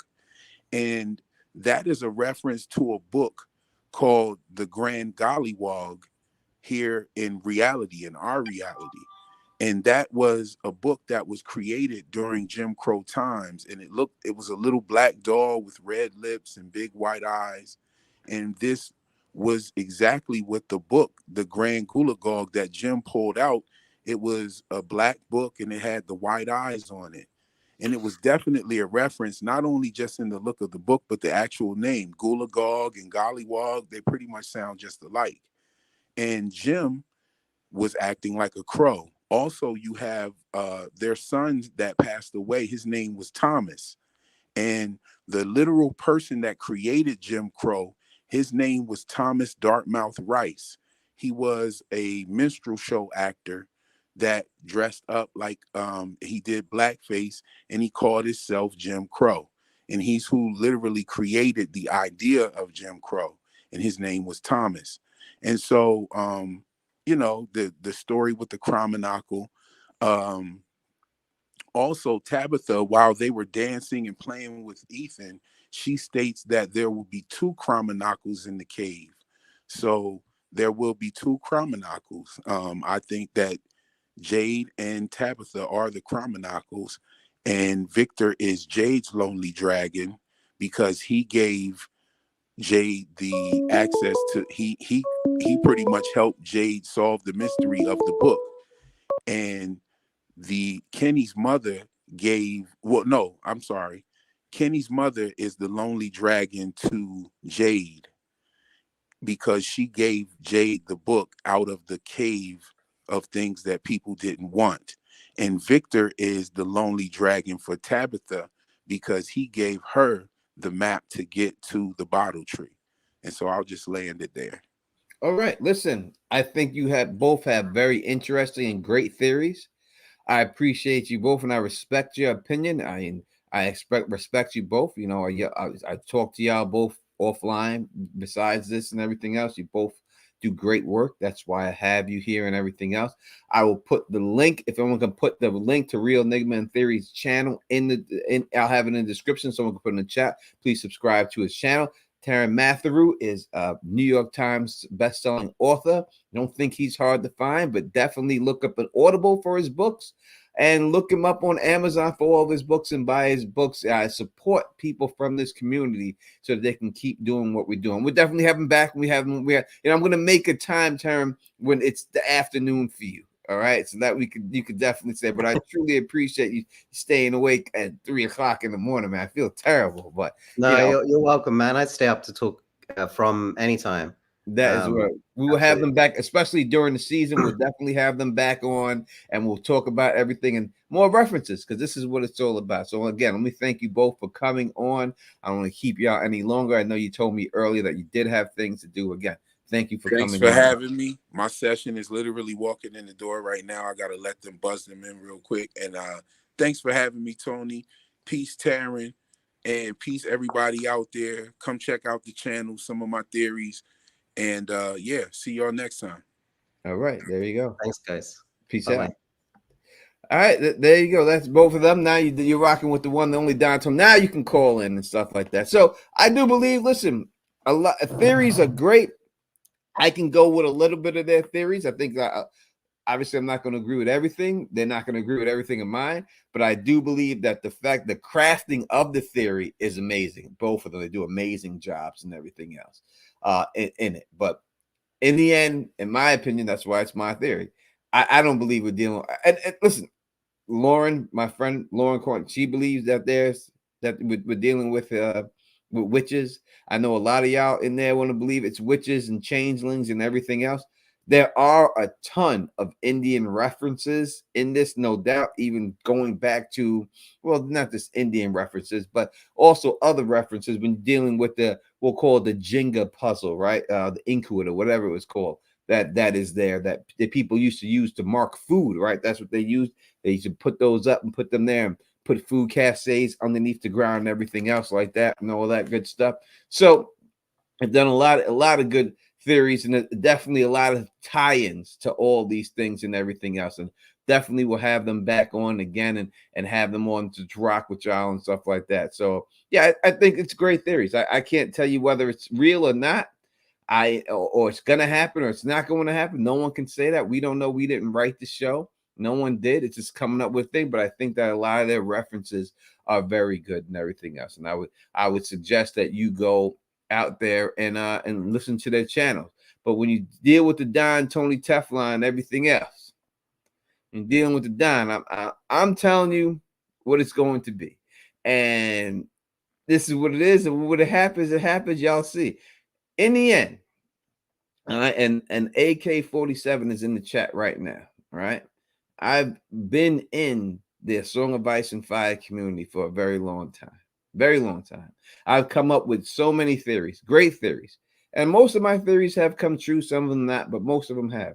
And I've seen other theory creators in the Song of Ice and Fire community come up with elaborate, looked like essay theories where everything fit perfectly.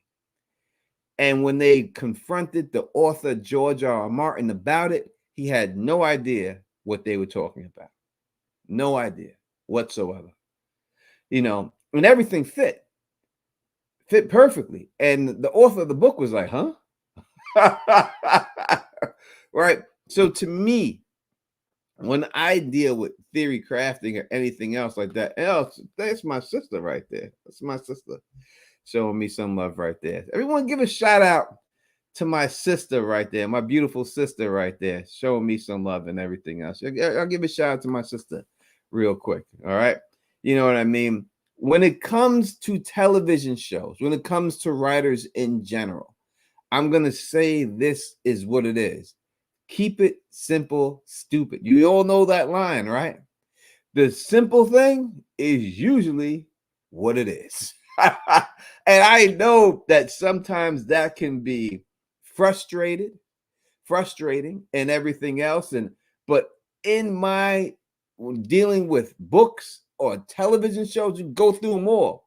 Usually the simple thing is what it is. I remember when Dexter came out, True Blood, I came up with a whole elaborate theory of what it was, of how he was going to die, and this, that, and everything I pointed out. And what happened? The simplest thing happened, and that's how he died. Not everybody liked it. You know what I mean? But it is what it is, and it was what it was. You know what I'm saying? So that is just the way it be sometimes and everything else, Oh, everyone's like, Carla, away from the lounge that says, now she's all of our sisters now. You know how we do on this thing, right? That is what it is and stuff. And whoever asks if she's married, she's not married. And I am not talking about this. Dave Lightbringer is a friend of mine, right? And everything else. And you should believe him, all right? And all that good stuff. I am just saying, I am just saying that in the end, I believe that when you hear my alien stuff, the things that I'm showing you that's in the alien stuff are actual things that are in the show that they've shown you. It's not hypothetical. It's not stuff I'm coming up with. Like the rapper of the candy is an alien in a flying saucer. They could have put a tiger there, right? They could have put anything there, but they put a flying saucer saying out of the. We take this call. Call from. I go and get him. To accept. My man KP from all the way over there. What's going on, K? Listen, I just wanted to send a message to Jim, because Jim has been wasting some time. So Jim, you go shut your whole ass up and make some drums, nigga. I wanted to drop that line a little bit. Jim be talking a lot of shit. He does.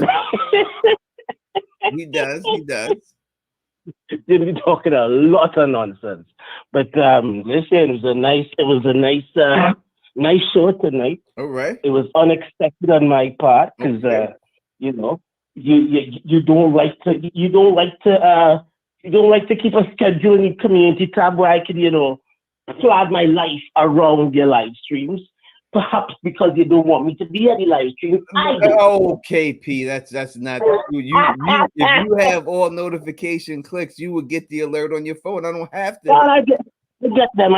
So the problem is sometimes I get them like when I'm driving to work, when I'm driving from work to home, or from work to the gym, or from the gym to home. And like I have to either decide, am I going to the gym or am I going to rush home and look and watch Tony's thing? And a lot of times I was like, you know what, I can go to the gym tomorrow. And I come and watch whatever we're talking about on the Top One channel. Listen, well, I think I really enjoy Taran's theory. It's amazing. And I hope he writes a book.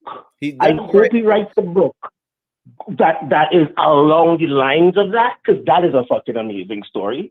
Mm-hmm. Like to think that the Norse people that came here and these other people that came here, and like they're all it's their own origins that's kind of fighting them down, and that kind of thing. That's an amazing story. It really is. But I think Taran is significantly smarter than the gentleman that put this TV show together. I don't think they went to that level. As I said, like listening to his story, I kind of want to see that TV show instead.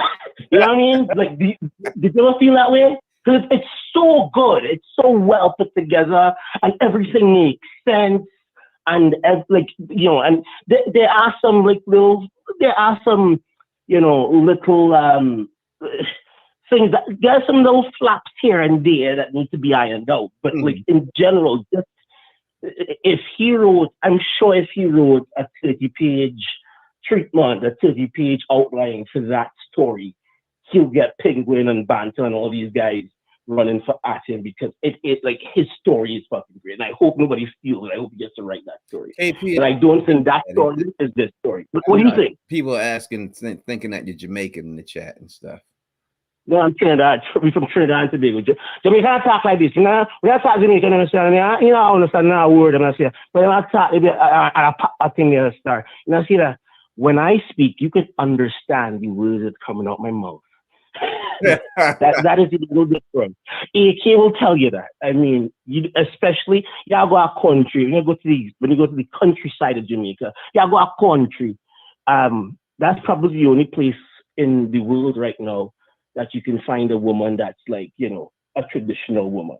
Oh, right. But that's how going on here. I got to get you out of here. Anyway, yeah. I'm just letting us go. We're from Trinidad. The Trinidad Massive Strong. What was the other guy's name? That is Reel Enigma and Theories is his channel. Reel Enigma. He used to come on. He used to come on to us into the Game of Thrones stuff. Not so, or was that another guy? Not so. Oh, not him. All right. Well, his theory, to be honest, I don't really understand his theory. I don't know if he has I don't think he has like a one cohesive theory. I think he has a number of ideas as to where the story might be going, and it was interesting to listen to. But I agree. I agree. Yeah, he has. My sister says you are Trini all day. She can hear it in your voice. Right. Thank you very much. That is a compliment. Yeah. So I think that his theory, he has a lot of things from this one, but in the end, it all has to come together, right? When you have a theory, everything has to be its one thing. Like I'm telling you what it is. Like when I tell you that these are aliens being held captive, I'm giving you everything why they're being held captive and everything else. Yeah. So that's one it is, and everything leads back to that. It's not. But as for his now I'm forgetting his name, Terrence theory, it's way too many cameos. He's got Ben Franklin being in it. He's got what's that? The Indian dude is gonna come back. He's gonna be in it. He's got like I think Pocahontas is there somewhere. He's got two to me. Running Bull or Crazy Bull. Yeah, crazy Bull, whatever that guy's name. He's got too many people to me coming back, like to prove his theory right. All these people have to be shown in it. I just can't see them bringing all these people in there. I don't think they're going to have a Ben Franklin monster or anything like that. Not just that, but because this theory is so well crafted and so it's a great theory. You're going to need 8 seasons. You're going to need 8 seasons. There's no way you can tie back all those people and then kind of go back and give you the backstory of certain things and then go from the past, the present, and go to the present, and go to the future, and come back to the past. Because there's a lot of like time. There's a lot of movement in time, not necessarily time travel, but there's a lot of movement in time in this theory that like I said, it will make if he puts that to paper, it'll make it amazing sci-fi, amazing modern sci-fi. He should write that for TV. But I don't think it's going to be on this show. I just don't think that they took, because I'm telling you, I don't think the guys did this show on his IQ level, or at least they didn't plan this show at that level of IQ. No, because if they did, how would listen? In the end, I'm gonna let you go so I can get somebody else on here. But I'm man. Yeah, man. I'm just Good night to everybody. Good night to everybody chat. I mean, Carla B, Jackie, AK, I think Mohammed's out here. Good night to everybody. Y'all be great. And, listen, we looking forward to see what happens in fall. It's from. You'll have a good night, bro. One brother. In the end, when you come up with all these things and everything else, and again, you have to understand that we have a lot more time on our hands, right? You know what I mean? 100%. We have time to come up with things like these things. In the end, when you write a show for the world, it has to be something that the world is going to understand, right? You can't make it so that 2 people, 3 people in the whole world get it and nobody else get it. You know what I mean? And nobody else, if it's that complicated, they're not going to do it. You know what I'm saying? You can't put a television show out there that only one person would ever realize everything that's going on and come up with it. Usually doesn't work like that. Usually a show is supposed to be for the masses. So a lot of people got to be able to pick up on all these things. And if only 1 or 2 people are picking up on these things, then most likely, in my perspective, and I could be wrong, that's not what it's going to be. Like I say, it's aliens, right? Can everyone pick up on that and see how it is? Well, I think they can, right? Does it seem simple? Yes, but it's digestible for everybody. You know what I mean? And that's what I think when you deal with television shows, you have to get it. When I came up with the theory, Jon Snow is going to kill Daenerys. I told people that was going to happen a long time ago and everything else. And make me check the damn Nick game now and stuff. We doing good. We still up. You know what I mean? It just makes me, God damn it, right then they hit a 3. But it just makes it seem like, we knew Jon Snow was going to kill her, but they had the twist. Daenerys turned Mad Queen. It made it seem like, this is what's going to happen. Jon Snow was supposed to kill the Night King. That's what they said. And what did they do? The writers said that they felt that was too predictable because all the fans knew that was going to happen. So they threw in the twist and made Arya be the one who killed the Night King. But that was what it was supposed to be. It was supposed to be Jon Snow killing the Night King. It does seem predictable. It does seem what it is, but that's what it was. They changed it. And I think that's the way shows are written.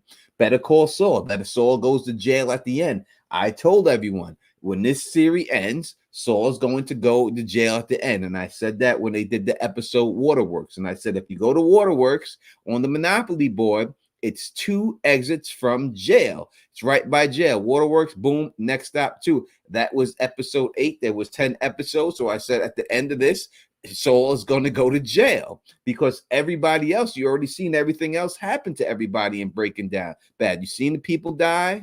You seen people escape. And so the only thing that happened is no one has gone to jail yet. So why not the lawyer be the one who goes to jail? And what happened? The lawyer went to jail. Everyone said, that's too simple. They're not going to do it. That's exactly what they did. This is the way shows are made and everything else. Nick, let's go. Take this call right here. Call from. To accept, press 1. To send a voice. That was a little static. You're going to have to get that phone line checked out before you call back. Make sure ain't no static and all that. We can't do that, right?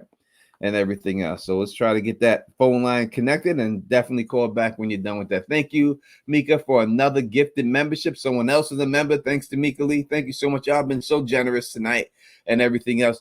But that's what I'm saying. That's just aliens call and everything else. That's what I'm saying. Anything I say when I deal with my theory of being here, I can only talk about mine. And I'm not going to talk about their theories because they're not here to talk about their theories, and they should be here so they can probably explain things, you know what I mean, better. So it's not fair for me to say anything about their theories. But when I deal with my theory, and I'm telling you that it's aliens and everything else like that, it's easy for me to say from the beginning. As I said, they made the candy bar an alien. It's called said out of this world. They didn't have to do that. They could have put a tiger on that candy bar and said out of this world, right? But no, they put it. They made the hotel is called the Stardust, and they block it out so you really can't see it. So you have two references when you're looking at it. That's you calling in. Call back, man. Just get a better line or something, man. Call back on the landline. You know what I mean? That's two references, right? Of something going on from outer space in here, right? He said, Real Enigma Theory said when Jade touched the tree, blood dropped on his hand, meaning he has blood on his hands. Yes, I can explain that easily. And I told you before, what happened is that Jade, who just perfected the quantum theory algorithm, is the person who his program in the future made them able to make a wormhole, which starts this whole thing. So yes, indirectly, he does have blood on his hands. Call from He. All right, here we go. What's going on, man? Don Tony Teflon, you rocking. What's good on, man? What's going on, homie? Tony. Yes, you got to turn that down in the background. I can hear myself, bro. Tony, this is the he. Yeah, you got to turn that down in the background, bro. I know. I'm from Trinidad. All right, what's going on, bro? Oh man, well, what's up, man? No. I mean, I just said, they don't believe that accent. We already heard who you are. You already called in before, bro. All right, okay, but why can't two people be from Trinidad and call you back to back? Because we already heard you before on other things, and you wasn't from Trinidad. So go ahead, drop. All right. You dropped it. God damn. Drop what you got to drop, baby. Drop what you got to drop. Let's go. Hey man, dude, I'm late. I'm coming in.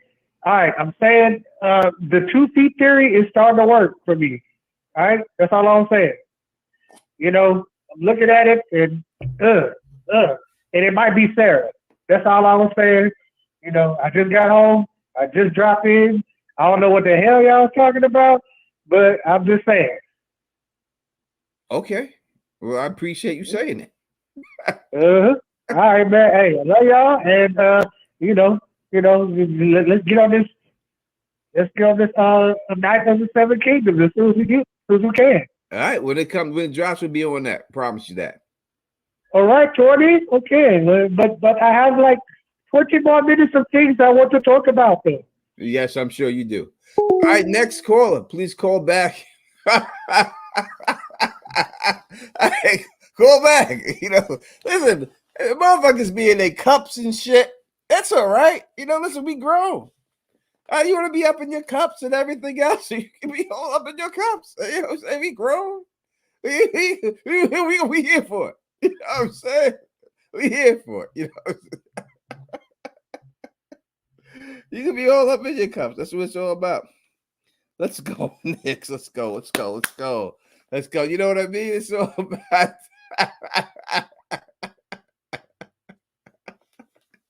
no, he's a good guy. He's good.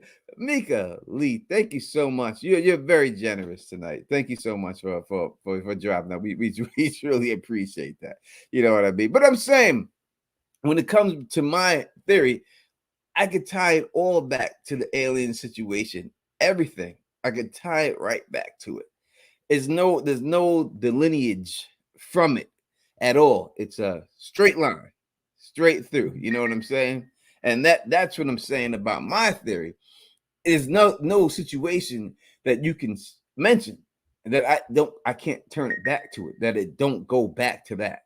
And I think that the things that I'm mentioning, like, listen, they have a sticker on the suitcase, the only eligible one you can see, and it's the World Fair sticker. And I don't know the exact year, but I'm telling you that year on the World Fair, the whole thing about, and I'm from Queens, New York, right? Where that World Fair took place, right? Right by the Unisphere. Walk by there all the time growing up. My sister could tell you, she in the chat, right? That whole World Fair was about future technology and aliens. In fact, the buildings that are there, right? That look like look like the houses that Jetson lived in, right? That are there in the movie Men in Black, which is about aliens. They went there in the movie one, and it was flying saucers.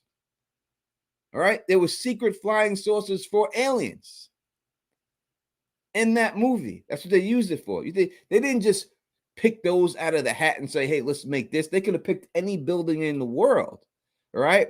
But they picked those specifically at the World's Fair because that's what they were supposed to be. That's what they were trying to build there for that World's Fair. That's what they wanted them to look like.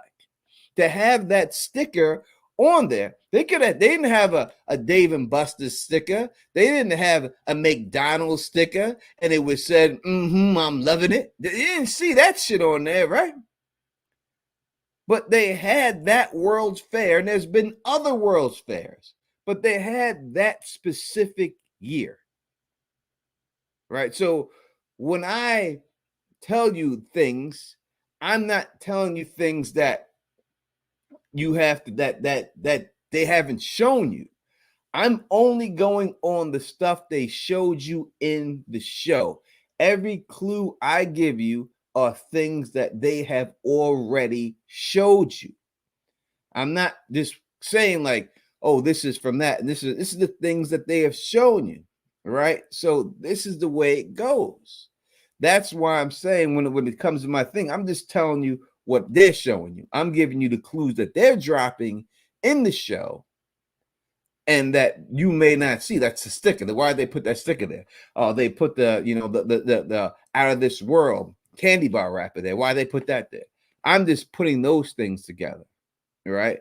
I'm not talking about like if there was a fairy or Tinkerbell sticker on that thing, then I would say, hey, it's a fairy. Maybe it has something to do with fairies, right? But there was no goddamn Tinkerbell on there. It was the World's Fair that had to do with alien technology. Again, the house being brought down. When we seen the house being brought down, right?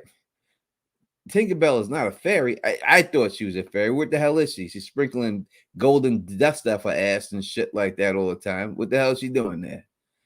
And everything else. You know what I mean?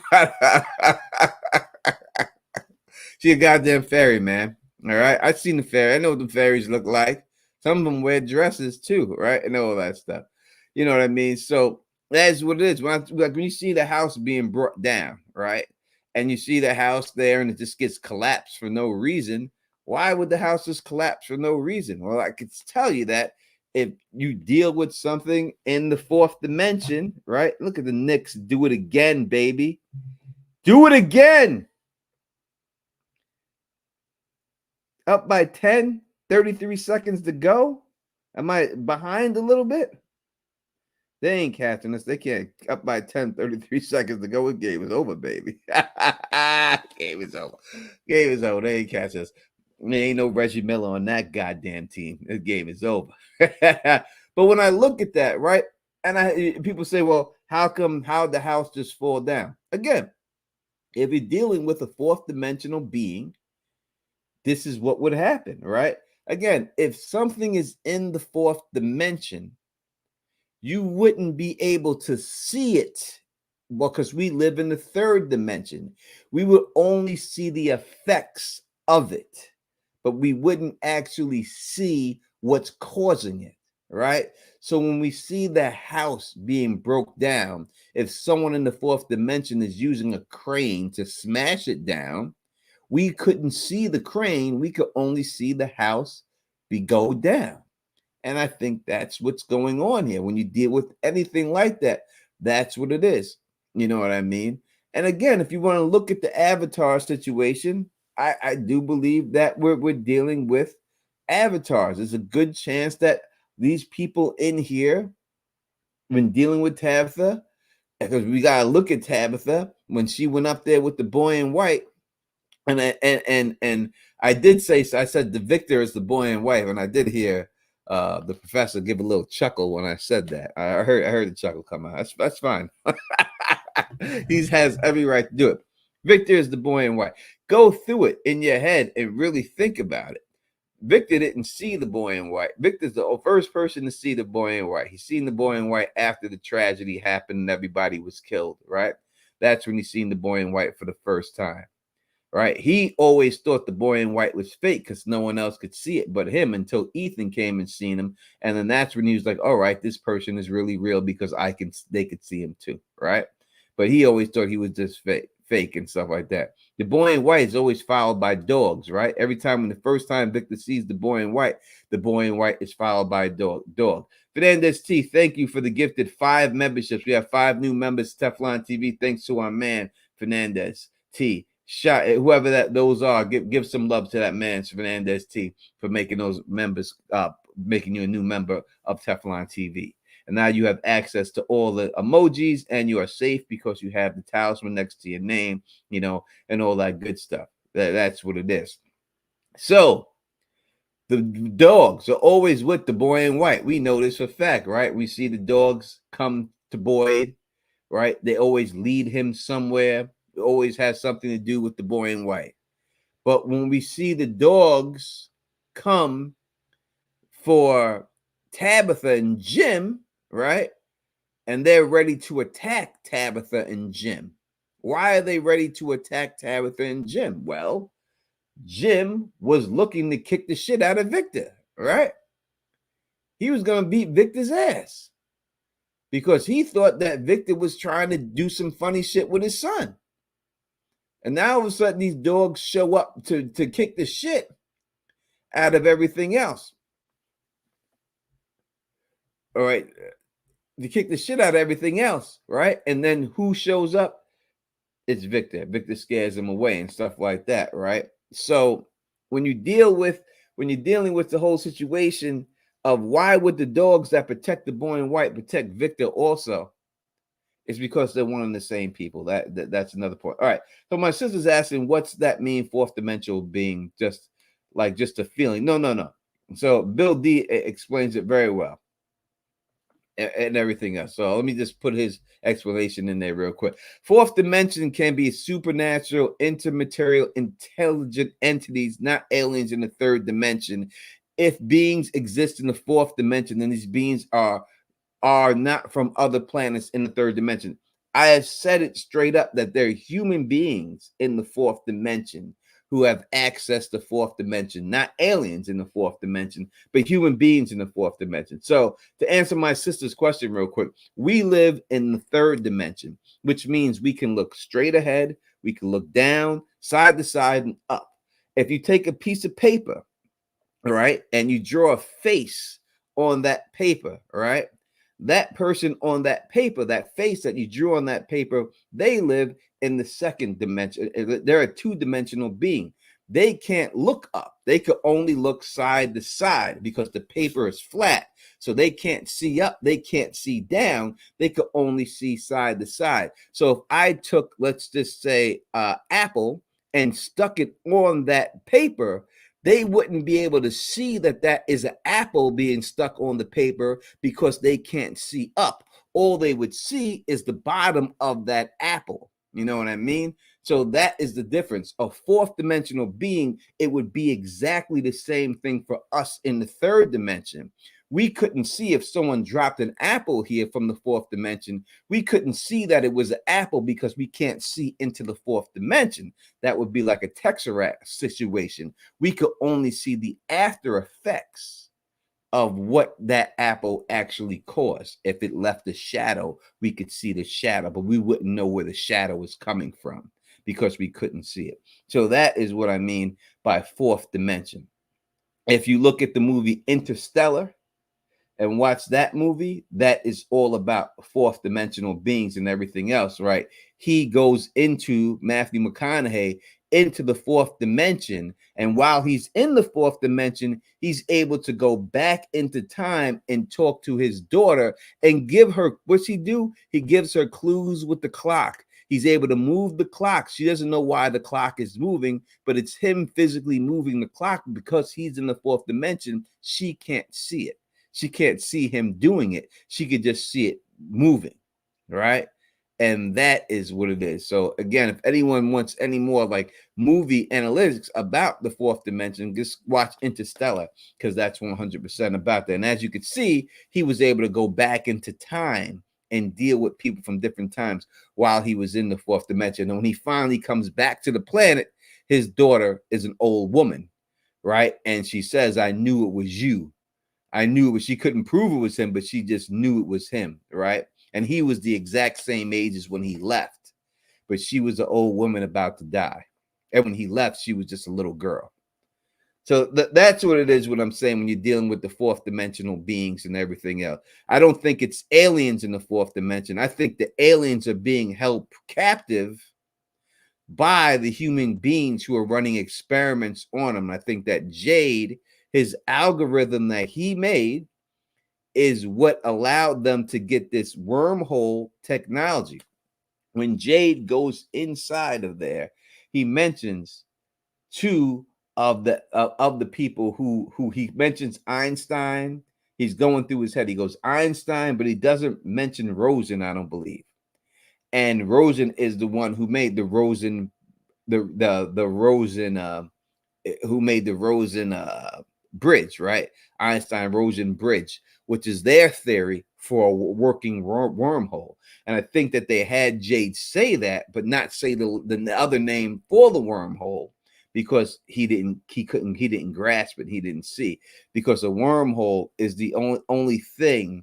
Rosenberg, thank you, AK. That's the only thing that can connect people from one place in time to another place in time, but get you right there, right? So you can be in that bridge. The way they define it is that if you go through the pipe in one place, you can come back in the same place on the other side of the pipe, but you would be in an alternate dimension on that other side of the pipe. So when you look at all the people who are coming from all different places in the map on the United States, but ending up in the same spot, the only thing that makes sense when you're dealing with science that could get all these people there would be a wormhole, which is a Rosenberg bridge, right? And that's what it would be, and everything else. So that's the way I look at it. Julia Barber says, Tony, that would mean that time travel must be involved, right? If Jay's software created this, someone must have pulled people into. Yes, so I think that this is all people from the front. The people who pulled the aliens who are being held captive purposely brought Jade in here. He's not supposed to be in there. It was only supposed to be Jim and his family that were brought in, but they brought them in there because he knows. But yes, it's Jade's software that eventually leads to them finding this technology, and that's with everything that's going on in here. That's what I believe is going on. And I know it might seem simple or anything else like that, but that's what it is. Bridge 4 will be back to the streams. I've talked to Kev, and don't worry, he's gearing up for House of the Dragon. He's front loading a whole bunch of videos so that when it drops, he has a whole bunch of videos to drop.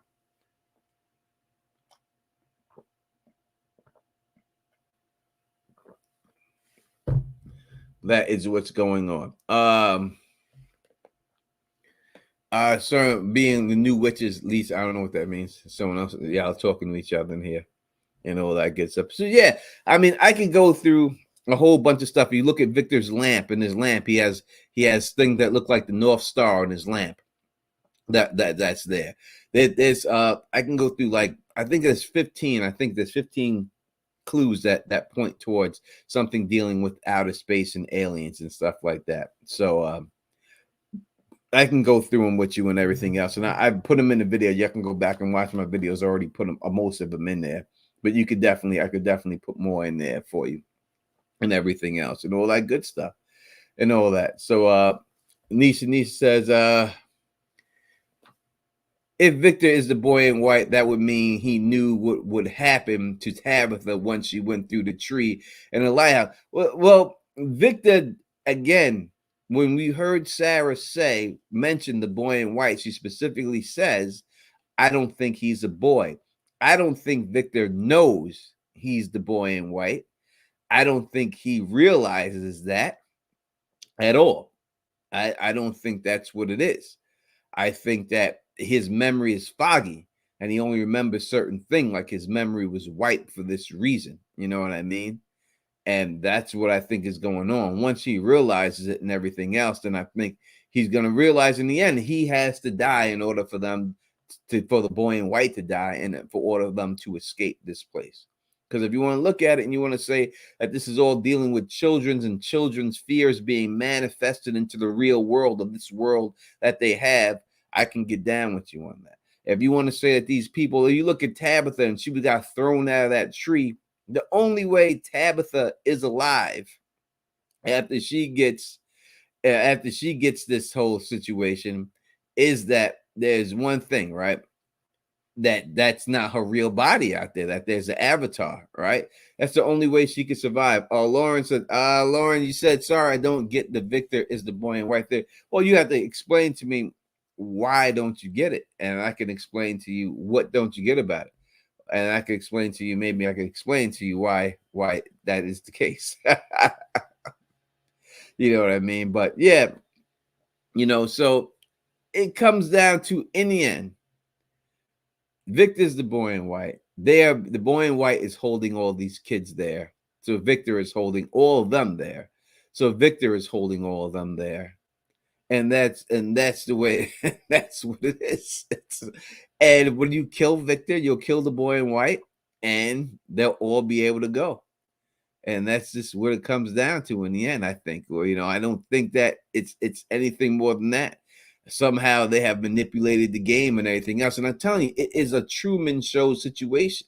You know what I mean? I believe that it is a situation where there are the people who are controlling these things. And there are other people, it's not just the boy in white. There are other people who are in control of this whole situation, like the voice that you heard and all that stuff or the thing. It's a Truman Show situation that, hey, these people are getting too close. Let's make it rain. And now all of a sudden it's snow. You think it just does that? Oh, Victor's been there this whole time for 40-something years. It's never snowed before. All of a sudden now it's going to snow. I think they kill all the people off. Once they try to make an experiment, it doesn't go the way it goes. They kill the people off, and they bring in the same people again from an alternate dimension, or they reboot the avatars and bring them in and start all over and conduct the same experiment until they get the results that they're looking for. And that was, again, so let me just say, I have new t-shirts. First t-shirts I will have them. I will debut the t-shirts on the Sunday stream. These shirts is fire. Trust me. I wouldn't put these shirts out there if they weren't fire. I'll show you exactly where you can go purchase these shirts. Hopefully you like them and everything else.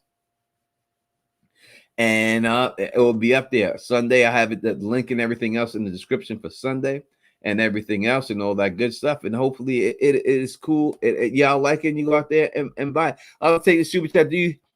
Who do you think would survive from Bill longer, Kendrick or Drake? I don't care. I really don't care. I mean, but if I had to think about it, I survive it. Survive. If you're saying like ruggedness and stuff, you go Kendrick, but for playing the social game and trying to get along with everybody, I guess you would say Drake would be better at that. He's good at people liking him. All right. I think he'd go to the Colony House, and I think a lot of those ladies would fall in love with Drake if he went up in there, and that would just be it. He'd find someone to write some stuff for him, and he starts singing it, and they'll be about it, and that's just what it would be. You know what I mean? So that's what I mean. Both these cats, come on, they ain't beef.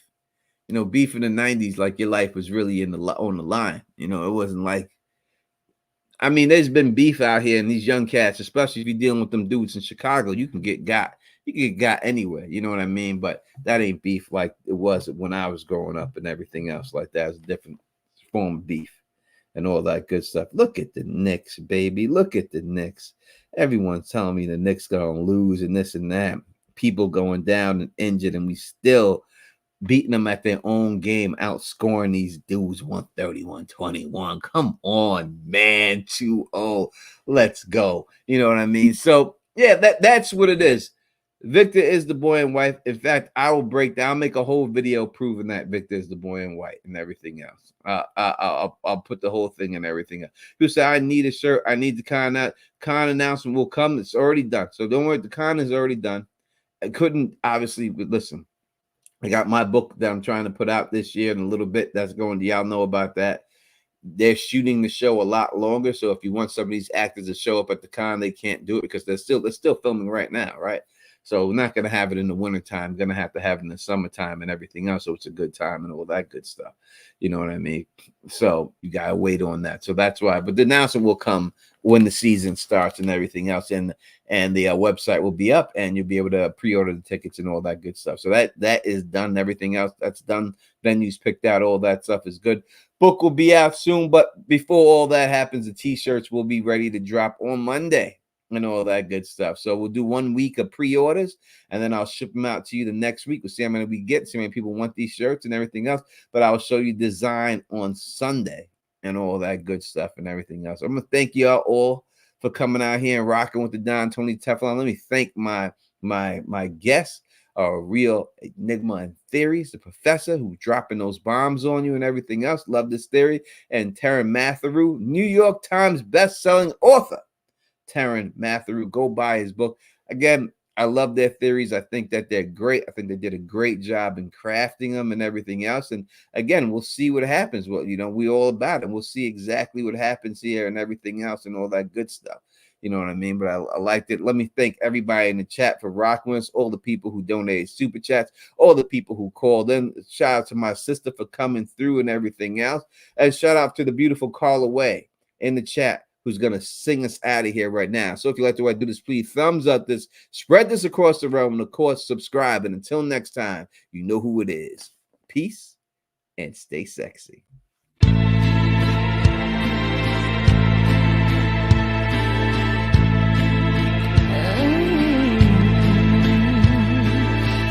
I was just a little girl, I asked my mother, what will I be? Will I be pretty? Will I be rich? Here's what she said.